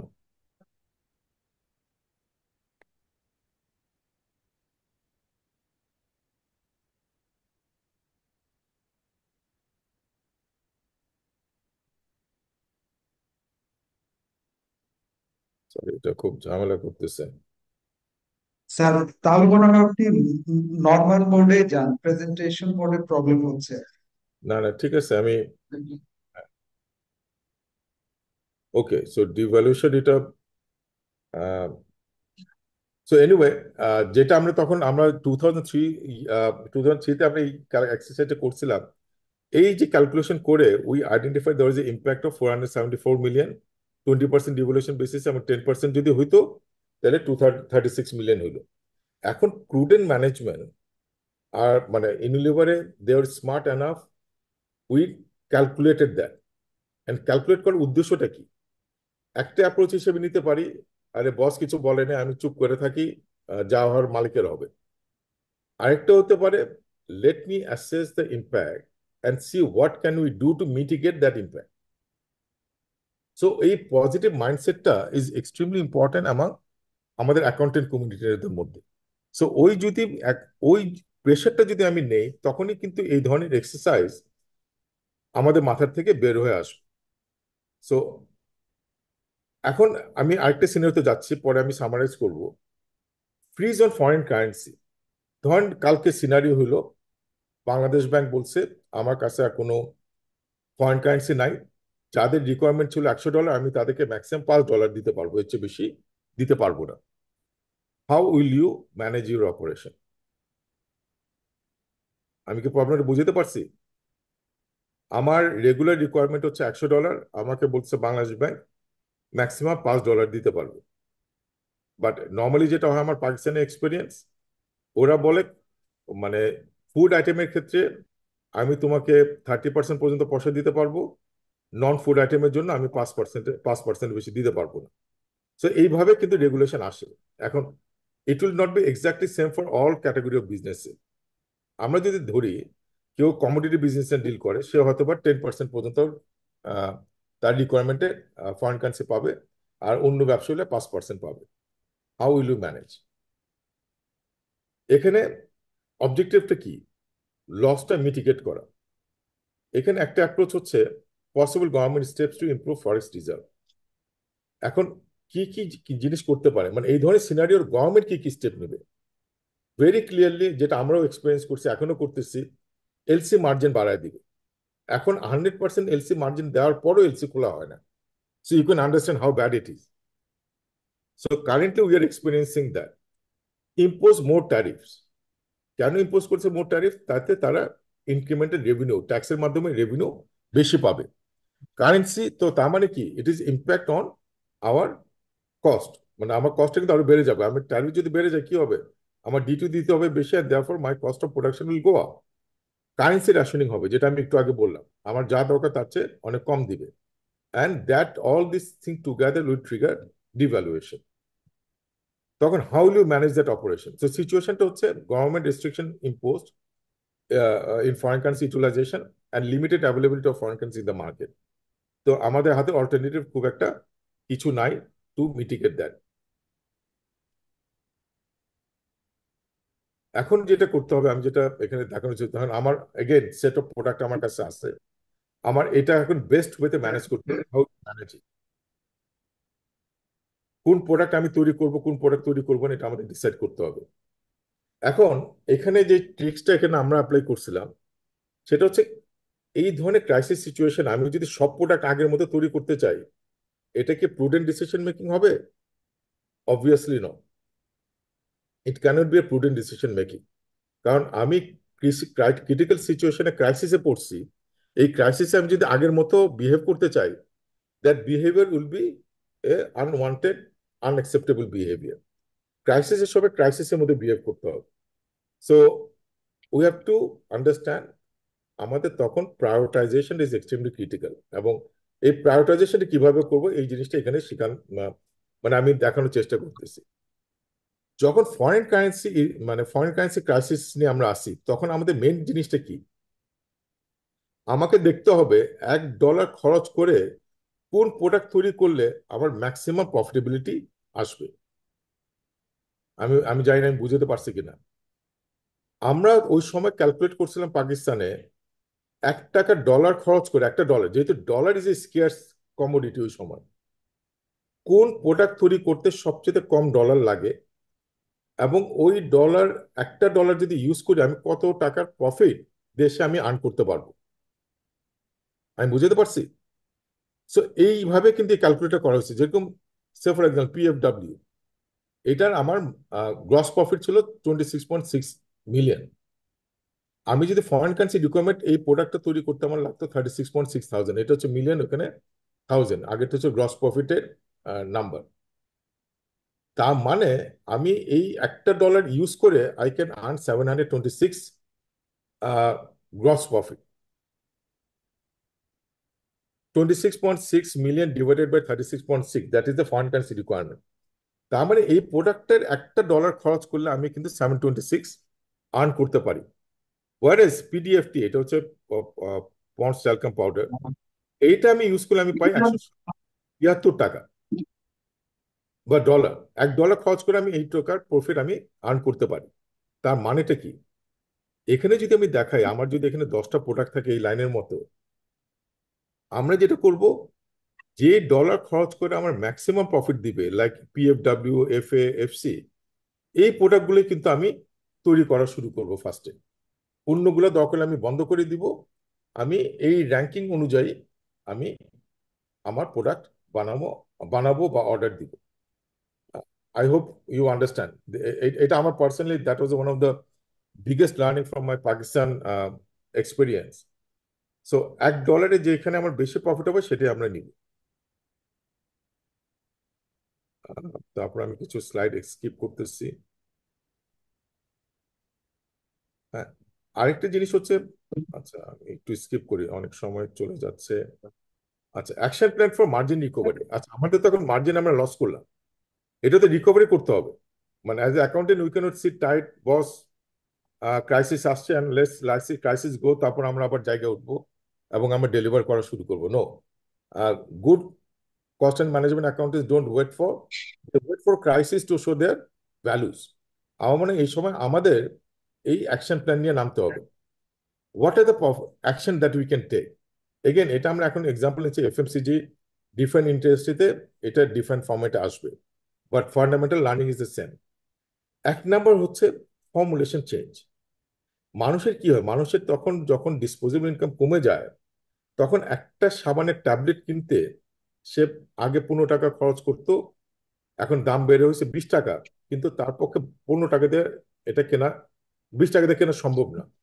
তখন আমরা যদি ফর্মুলেশন চেঞ্জ করে এটা দাম কমায় নিয়ে আসতে পারি। ফর্মুলেশন চেঞ্জ কি, সব জায়গায় কিন্তু ফর্মুলেশন চেঞ্জ করা যায়।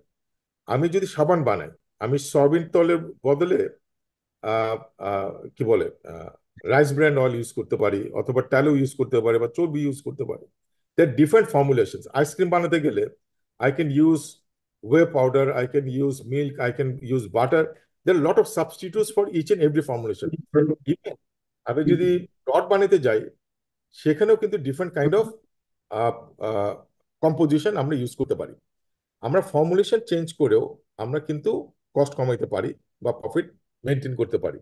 ওয়েট চেঞ্জ, আমার যদি একটা প্রোডাক্টের ওয়েট থাকে 100 গ্রামের, আমি ওই প্রাইসিং পয়েন্টটা না চেঞ্জ করার জন্য আমরা 80 গ্রাম করে ফেলতে পারি বা 90 গ্রাম করতে পারি। RSP, price change is the last option, but আমি প্রাইস তো আরএসপি মানে রিটেল সেলস প্রাইস, ওইটা আমরা চেঞ্জ করতে পারি। আরেকটা হচ্ছে কমপ্লেক্সিটিস, ক্রাইসিস সহ complexities common, SKU rationalization, stock keeping unit. আমি যদি 100টা প্রোডাক্ট বানাই এখন আমার ফ্যাক্টরিতে, why don't you consider bringing it down to 20 or 25? তাতে যেটা হবে, ইকোনমি স্কেল এবং লম্বা রান দিয়ে you'll bring lot of economic efficiency and therefore cost will come down. And local substitutes, imported আইটেমের লোকাল সাবস্টিটিউট খুঁজে বাইর করা is one of the smartest thing to do. So যখনই you'll see this kind of crisis coming, instead of importing from outside, you develop a local substitute, যেটা আমরা ইউনিলিভারে করছি এক সময়। এই যে অনেক, এই যে অয়েলের কথা বললাম, বা আহ, সাবান তৈরি করতে বা পাউডারে ল্যাপসা, কস্টিক সোডা, এগুলো কিন্তু সব ইম্পোর্ট করে আনা হতো। পরে কিন্তু ইউনিলিভার নিজেরাই সাপ্লাই ডেভেলপ করছে, why do to make it in local market. এখন কিন্তু অনেক লোকাল সাপ্লায়ার আছে to meet the local demand. So এইভাবে কিন্তু you also can reduce dependency on foreign currency. এখন আমরা যদি একটা এক্সাম্পল দেই, আমি একটা এক্সাম্পলই দিব, যদি অনেকগুলো এক্সাম্পল ছিল। সে ফর এক্সাম্পল, আমাদের একটা প্রোডাক্ট ছিল লাক্স, 90 গ্রাম ছিল ওইটা প্রোডাক্টে, প্রাইস ছিল 14 টাকা, এবং সেলস রেভিনিউ আসতো পার টনে 1,10,000। খরচ কি কি ছিল এটা বললাম, এবং মার্জিন ছিল, টু কাট ইট শর্ট, কত, 49,000। আর 44 বা 45% গ্রস প্রফিট মার্জিন ছিল। এখন ডিভ্যালুয়েশন ইম্প্যাক্ট হওয়ার পর এই 44.9%, 8% কমে গেল 35.6, ম্যাসিভ ড্রপ হয়ে গেল না? এখন আমাদের কাজ কি, এটাকে আমরা কিভাবে, আমরা তো ডিসিশন নিতে পারবো না সব, we can present it to the managing director or CFO. দেখো এই হচ্ছে impact, and I propose 3 alternative solutions to you, which you may consider to mitigate the impact. 100% mitigation সবসময় সম্ভব না। আমি যদি এখন ফর্মুলেশন চেঞ্জ করি, কথার কথা, ফর্মুলেশন চেঞ্জ করলে কোথায় ইম্প্যাক্ট আসবে? এটা ইম্প্যাক্ট আসবে র মেটেরিয়াল ফর্মুলেশনে।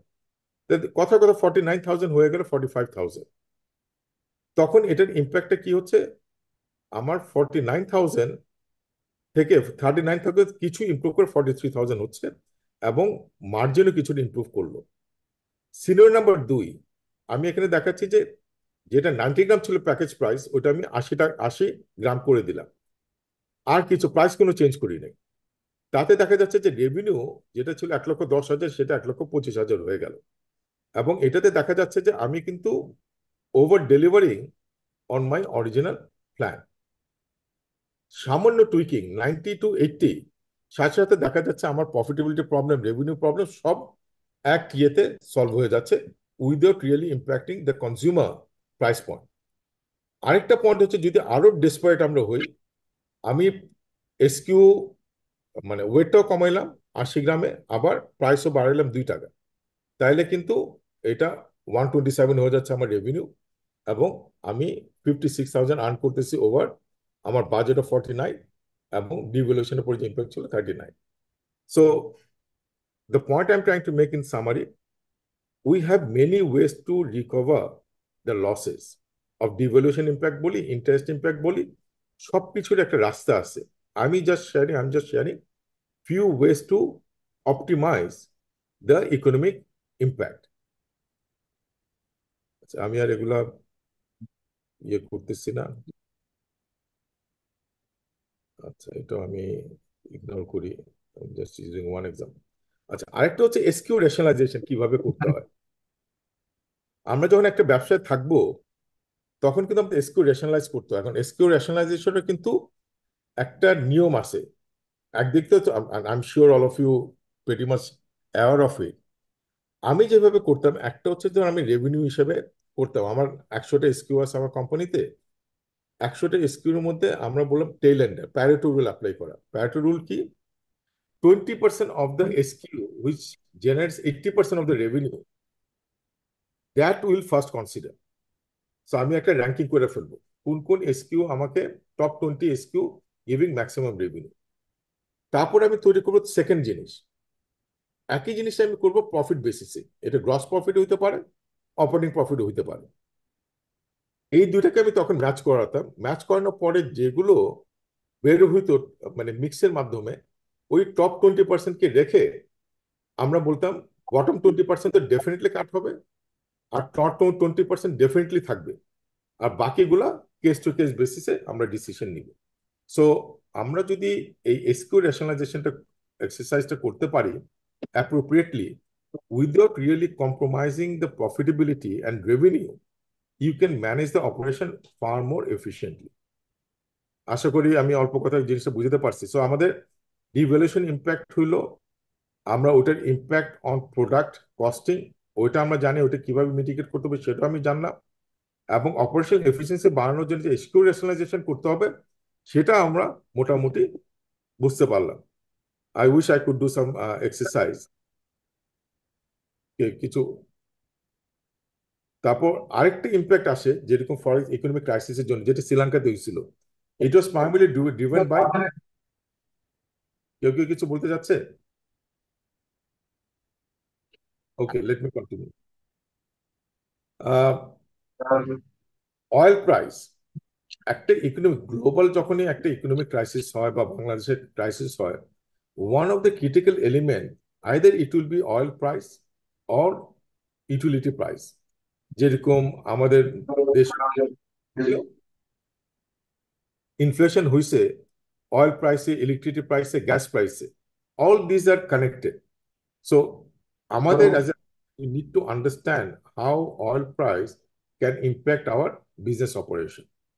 এটাতে যদি দেখি broad assumptions কি, এখানে আমি যদি ধরে নিই, and I did it and I can tell you when I was a management accountant like many of you, আমি একটা ট্রাকে একটা ডেস্টিনেশনে গেলে পার কিলোমিটার কত খরচ হয়, কত অয়েল খরচ হয়, কত ফিল্টার চেঞ্জে খরচ হয়, I did a massive level of costing two understand আমাদের ফ্রেটের আসলে কষ্ট কত।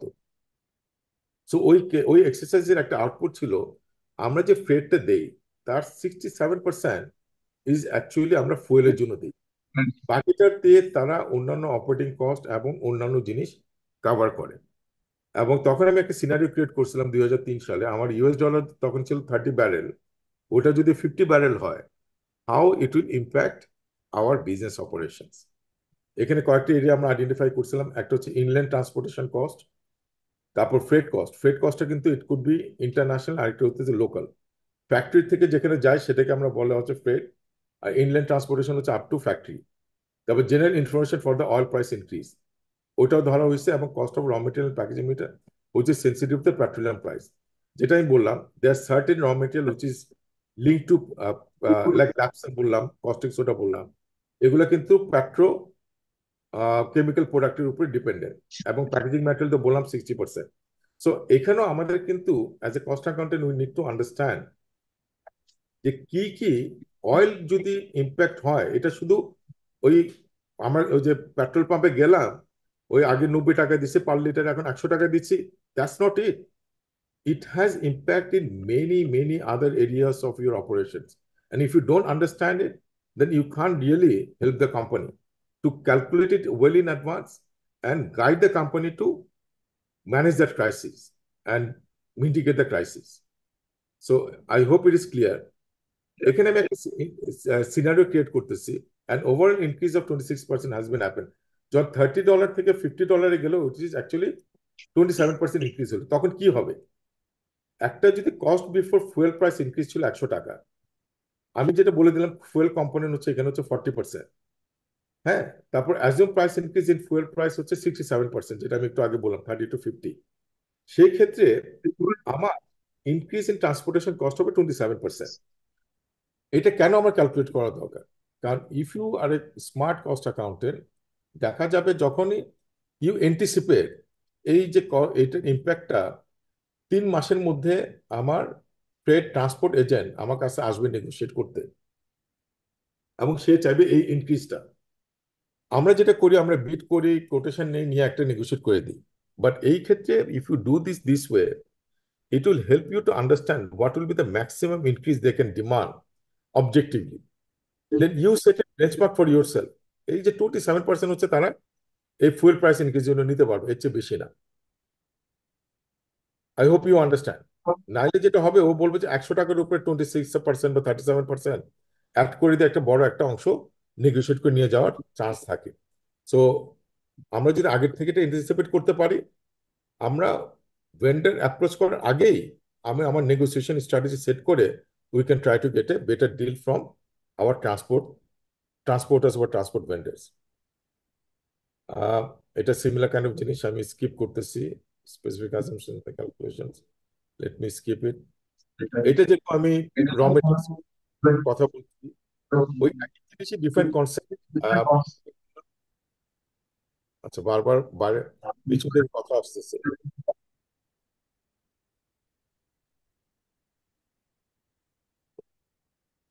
ওকে, বাট এনিওয়ে, এটা সামারি যদি আমি ইউনিলিভারে ওই সময় 2003 সালে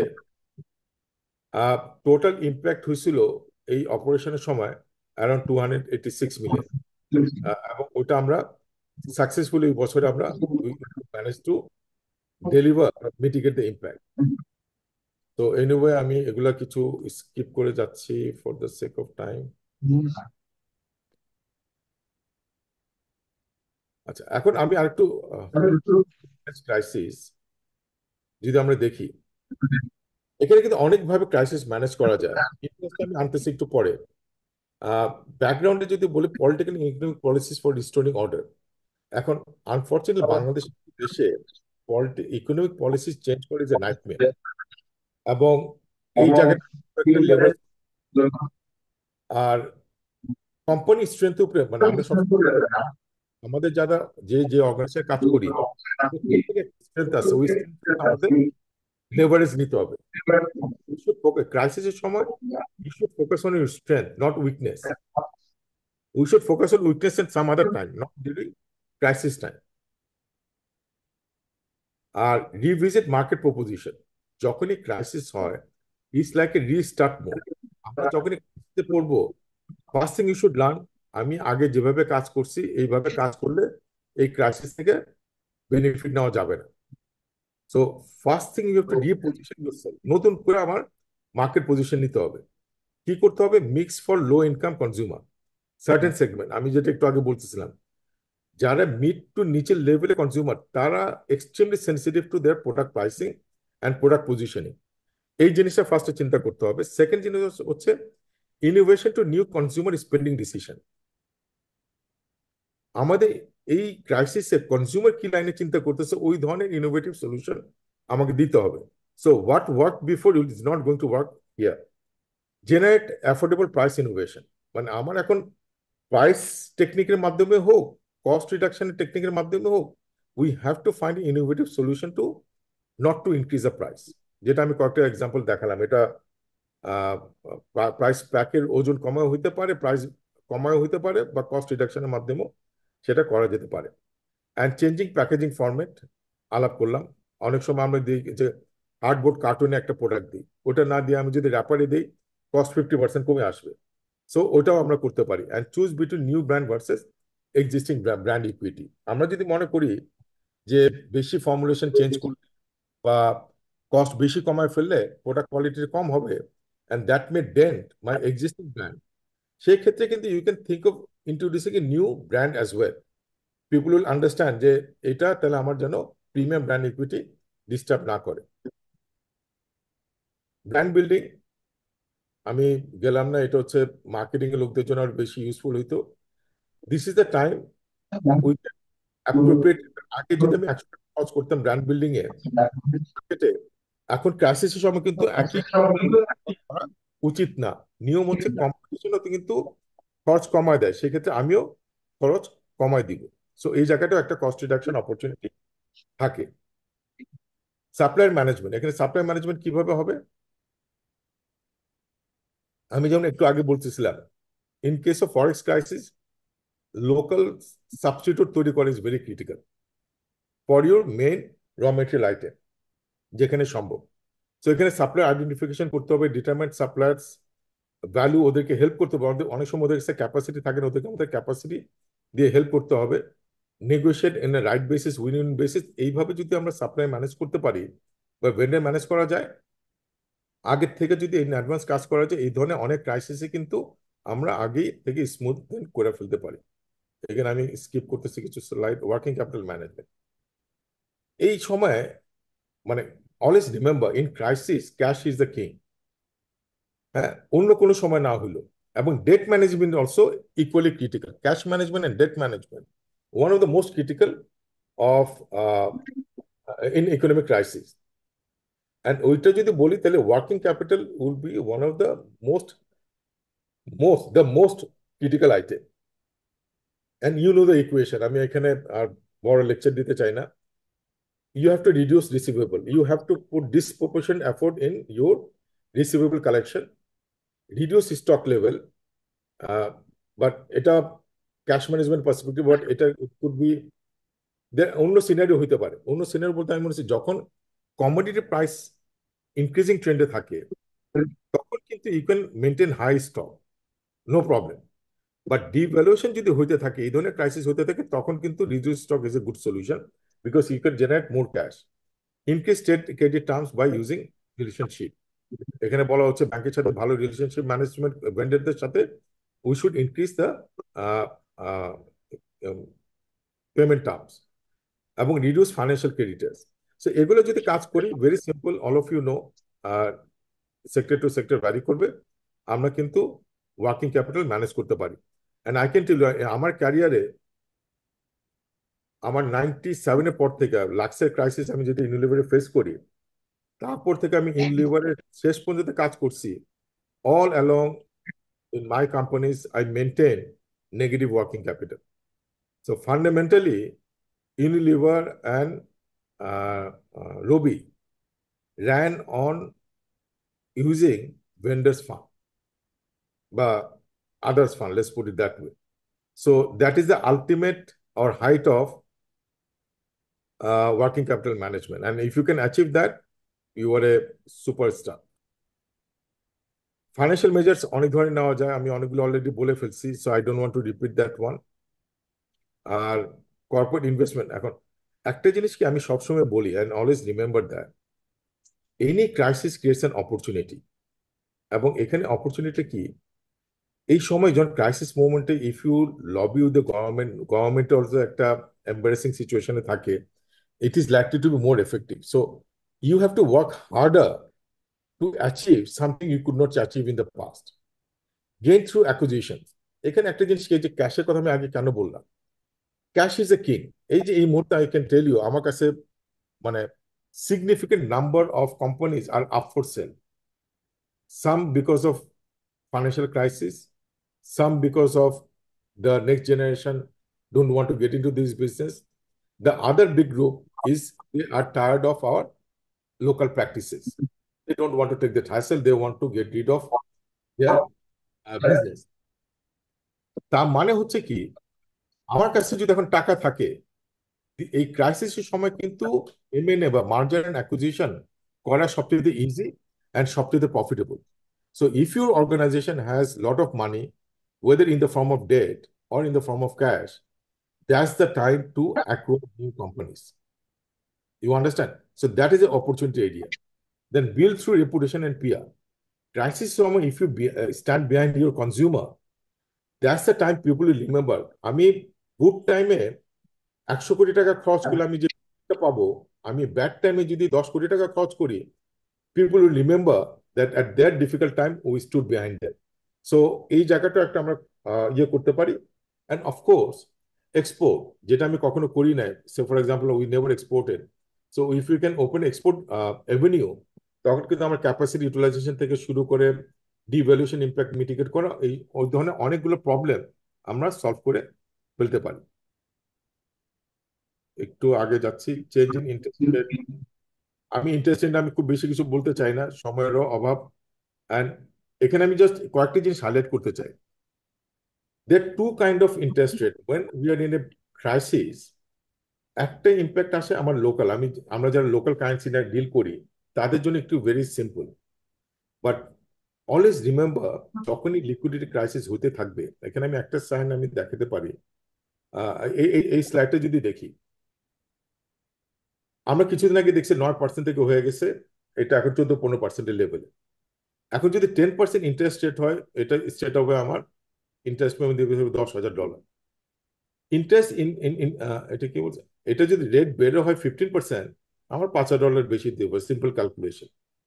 এই যে যখন আমার ডেটের কস্ট বেড়ে যায়, what is the impact of that? It is impact on ওয়াক। ওয়াক মানে weighted average cost of capital. এটার ইম্প্যাক্ট কিন্তু অনেকগুলো আছে। এটা শুধু যে আমার ইনভেস্টমেন্ট যখন আমি অ্যানালাইসিস করতে যাব, weather it is internal investment or investment coming from outside, তখন কিন্তু প্রত্যেকটা investment decision will be difficult to make. Because আগের থেকে একই রেভিনিউ স্ট্রাকচারে, একই কস্ট স্ট্রাকচারে দেখা যাবে এই ইনভেস্টমেন্ট আর ফিজিবল হচ্ছে না। Therefore, it will have impact on the level of investment for your company as well as nation as a whole. So interest rate has got multiple implications. এটা একটা আমি explain করলাম from local interest perspective. আর যদি আরেকটা perspective ধরো international, I borrowed fund from IFC or say for example Mitsui and many other companies. ওইখানে যদি আমরা নেই ফরেন কারেন্সি লোনের উপরে বেসিস করে যদি আমরা লোন নেই, এটার রিস্ক হচ্ছে মার্কেটের বাইরেও এখানে ডিভ্যালুয়েশন রিস্ক থাকে। এবং ডিভ্যালুয়েশন রিস্ক হলে যেটা হয়, those who work for multinational company would understand, এই যে ব্যালেন্স শিট আর ইনকাম স্টেটমেন্ট দেখাচ্ছে, পার্টিকুলার ব্যালেন্স শিট, ব্যালেন্স শিটে যখন রিইনস্টেট করে, যে সে ফর এক্সাম্পল রবি ছিল মালয়েশিয়ান কোম্পানি, আমরা এখানে টাকাতে রিপোর্ট করতেছি, ওইখানে গিয়ে কনভার্ট হতে যখন ব্যালেন্স শিটে গিয়ে হিট করবে, তখন কিন্তু একটা পুরো ব্যালেন্স শিটে কিন্তু আপস এন্ড ডাউন হয়ে যায়। এই যে শ্রীলঙ্কাতে যে একটা কোম্পানি আছে আগজিয়াটা, ডায়ালগ, এই ক্রাইসিসে এরা কিন্তু পুরা ব্যালেন্স শিট ওয়াইপ আউট করে ফেলছিল আগজিয়াটা, এই একটা দেশের এই ম্যাসিভ ডিভ্যালুয়েশনে। The point I am trying to share is for you to remember, balance sheet can be impacted if you have a foreign currency loan in your balance sheet. And এটা যদি multinational company হয়, You may be multinational, you may have subsidiaries in other country, or you are subsidiary of another country. So যেভাবে হোক, it will have a different kind of implications.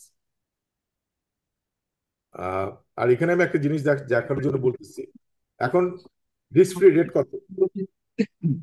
Risk free rate আমরা যদি এখন দেখি, আমাদের current rate হচ্ছে treasury বিলের rate যদি আমরা দেখি, এটা প্রায় 13.5 এর মতো বা এরকমই হবে। আর ট্রেজারি বন্ডও গেল 5 ইয়ার্স 10 ইয়ার্স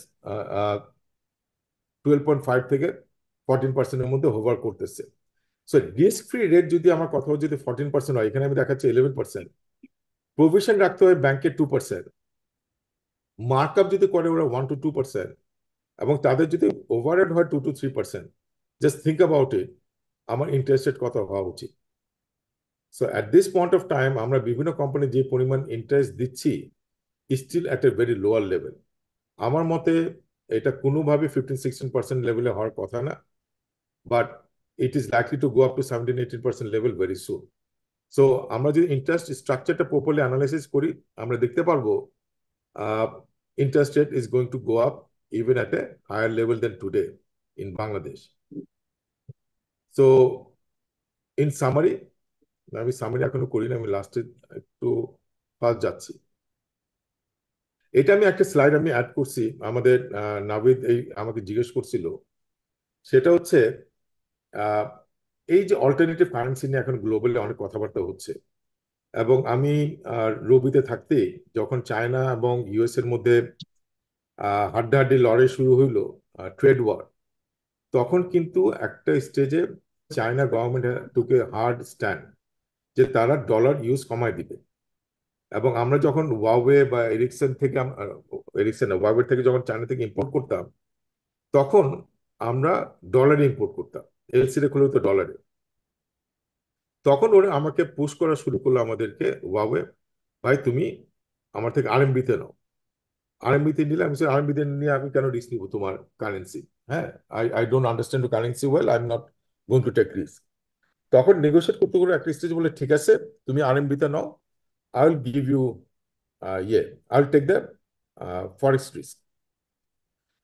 সো ও যদি ফরেক্স রিস্ক নেয়, তাহলে তো টেকনিক্যালি আমার তো বলার কিছু নাই।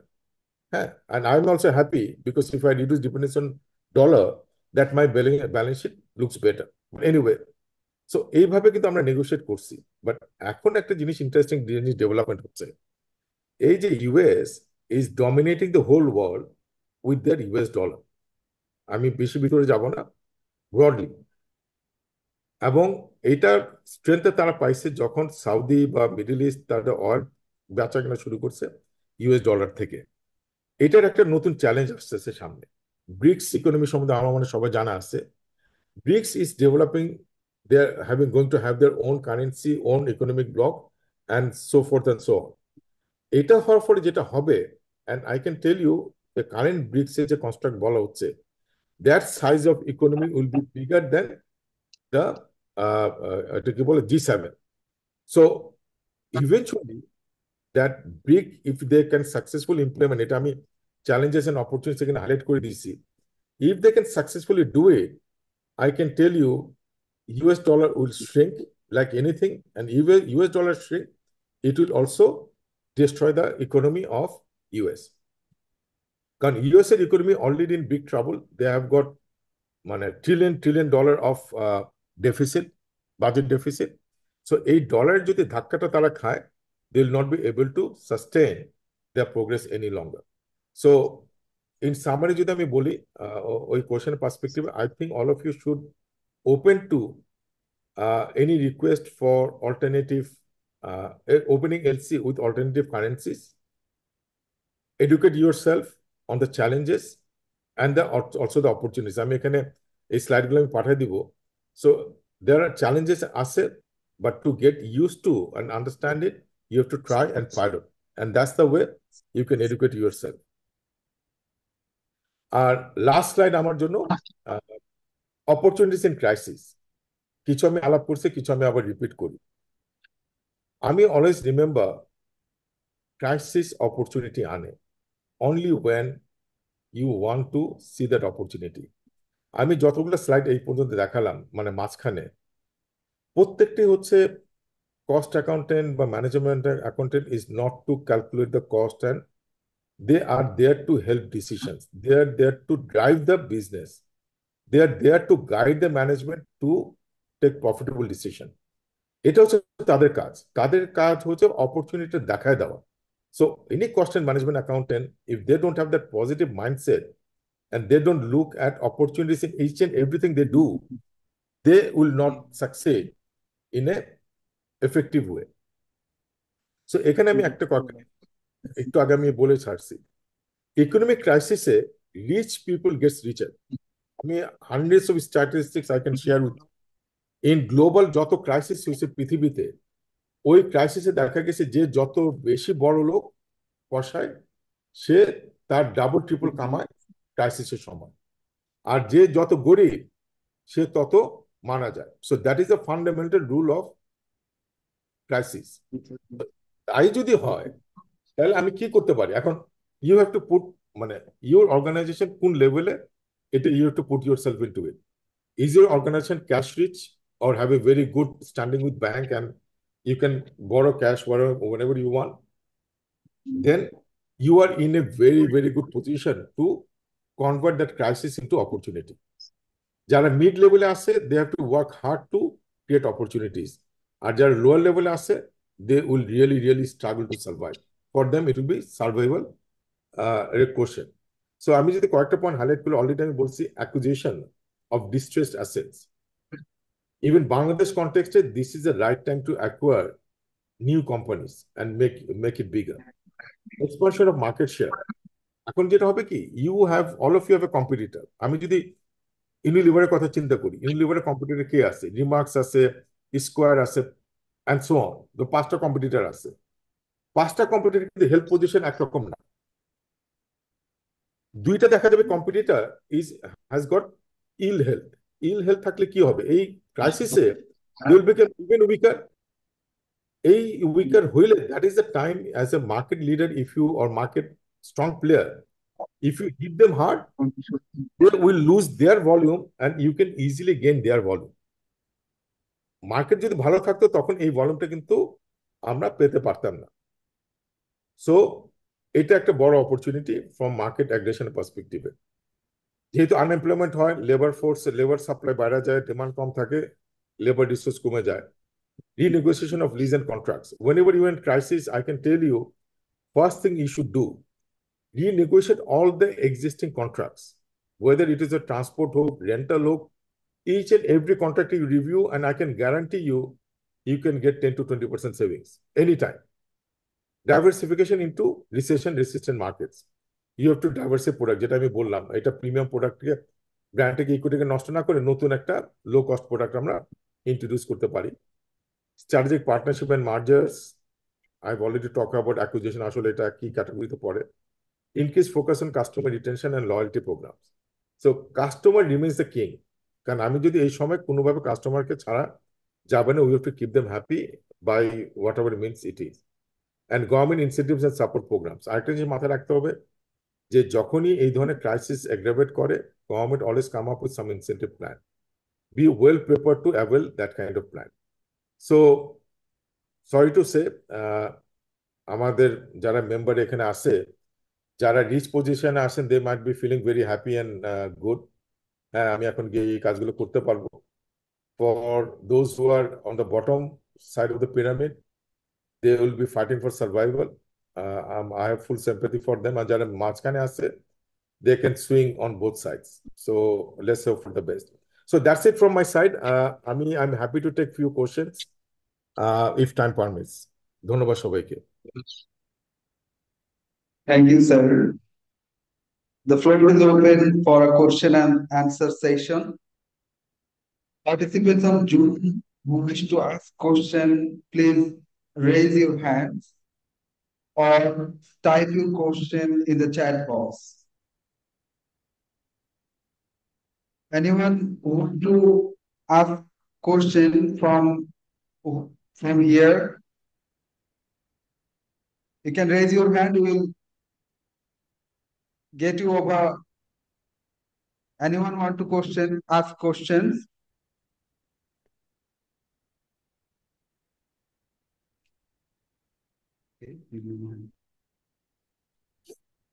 Jillur Rahman, ABM Jillur Rahman want to ask a question. Mr. Jillur Rahman, Mr. ABM Jillur Rahman can ask your question. You are allowed. Please unmute yourself and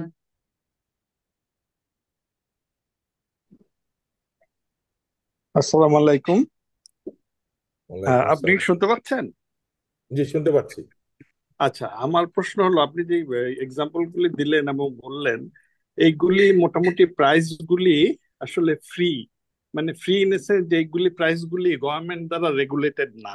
কিন্তু আমি যে একটা সিএলপি গ্যাস কোম্পানিতে, এইটার প্রাইসটা রেগুলেটেড, এবং আপনি জানেন যে এটা 100%ই অলমোস্ট ইম্পোর্টেড র মেটেরিয়াল। হ্যাঁ, এইটার সাথে এটা খুব ডলারের সাথে খুবই কানেক্টেড, যার ফলে ডলার ওঠানামার কারণে আমরা সিভিয়ারলি এফেক্টেড।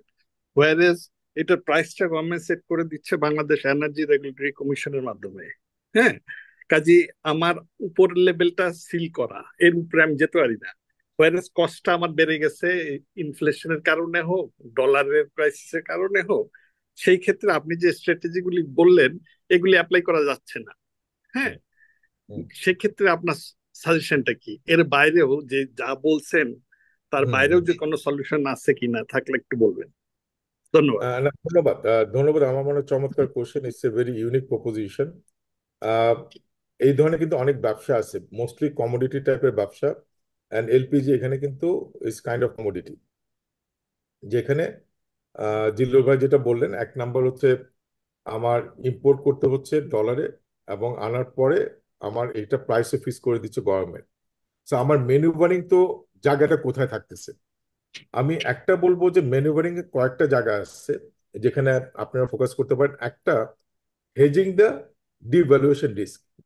আনফর্চুনেটলি বাংলাদেশে কোনো ডিভ্যালুয়েশন প্রোডাক্ট নাই, বাট আপনারা যেহেতু LPG, I am sure there is a big investment. আমি জানি একটা এলপিজি কোম্পানি আমার সাথে কথা বলতেছিল, to derisk the devaluation risk or foreign currency risk.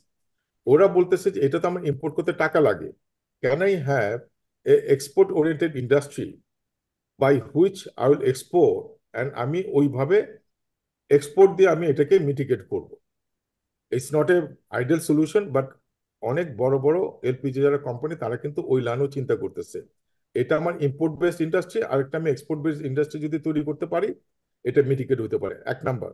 দুই নাম্বার, আমরা বাংলাদেশে হেজিং প্রোডাক্ট নাই, বাট আমরা ব্যাংকের সাথে আলাপ করে ডিফারেন্ট অফশোর মার্কেটে আমরা কিন্তু একটা হেজিং প্রোডাক্ট চেষ্টা করতে পারি। হবে কি হবে না আমি এটা শিওর করে বলতে পারতেছি না, বাট এই ধরনের প্রোডাক্ট বিভিন্ন সময় আমরা ইউনিক সার্কামস্টেন্স তৈরি করতে পারছি। থার্ড নাম্বার হচ্ছে, ইউ আর রাইট, আমার মনে হয় যে এখানে ভ্যালুয়েশন কম্পোনেন্ট হবে। ধরুন সে ফর এক্সাম্পল আমি ধরলাম 10%, যেটা আমি ইউনিলিভারে দেখছি 50%, এখানে অথবা 10% হবে। এই 10%-এর মধ্যে যদি আপনি কস্ট এফেক্টিভ যে মেজারগুলোর কথা বললাম, ওগুলো যদি প্লে করে আপনি যদি 1%ও বেনিফিট নিয়ে আসতে পারেন, that will give you competitive advantage. এটা আপনি এখানে অ্যাপ্লাই করতে পারবেন। থার্ড যেটা অ্যাপ্লাই করতে পারবেন সেটা হচ্ছে, if your financial health is strong, you can buy your competitor. কারণ আমি জানি এলপিজি ক্ষেত্রে maximum LPG player in the market is not in good health, so it may be a good opportunity to buy your competition. And most effective one এই ধরনের সিচুয়েশনে, যেহেতু you are মানে kind of suffocated by government policies, lobbying, এই ক্ষেত্রে lobbying can be most effective way of managing your profitability. So এই চার পাঁচটা বললাম, লাস্টেরটা হচ্ছে most effective in my view, অন্যগুলো চ্যালেঞ্জিং বাট ডুয়েবল। আশা করি কিছুটা আমি হেল্প করতে পারছি। জি, অবশ্যই, থ্যাংক ইউ। ধন্যবাদ।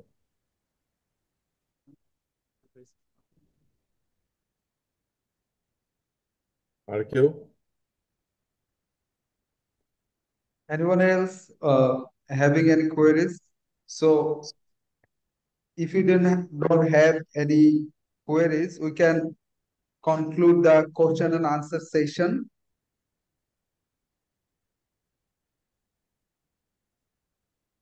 Ladies and gentlemen, following the engaging question and answer session, let us take a moment to express our sincere appreciation to Mr. Mahtabuddin Ahmed, FCMA, for his enlightening keynote presentation on managing risk in economic crisis, focusing on forex, inflation, and interest. His expertise and insights have undoubtedly enriched our understanding of this complex subject matter. Sir, we extend our heartfelt thanks not only for your informative presentation, but also for your willingness to address the question raised by our audience with clarity and expertise. Your contributions have been invaluable to our learning experience this evening, and we are truly grateful for your time and dedication.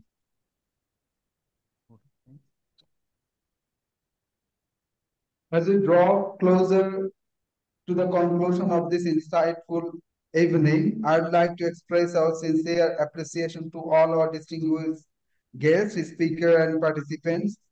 I kindly invite Mr. Abdul Motin Patwari, FCMA, Treasurer, ICMAB, to deliver the vote of thanks. জি, আসসালামু আলাইকুম। আসলে আজকের দিনটা খুব একটা সুখকর ছিল না।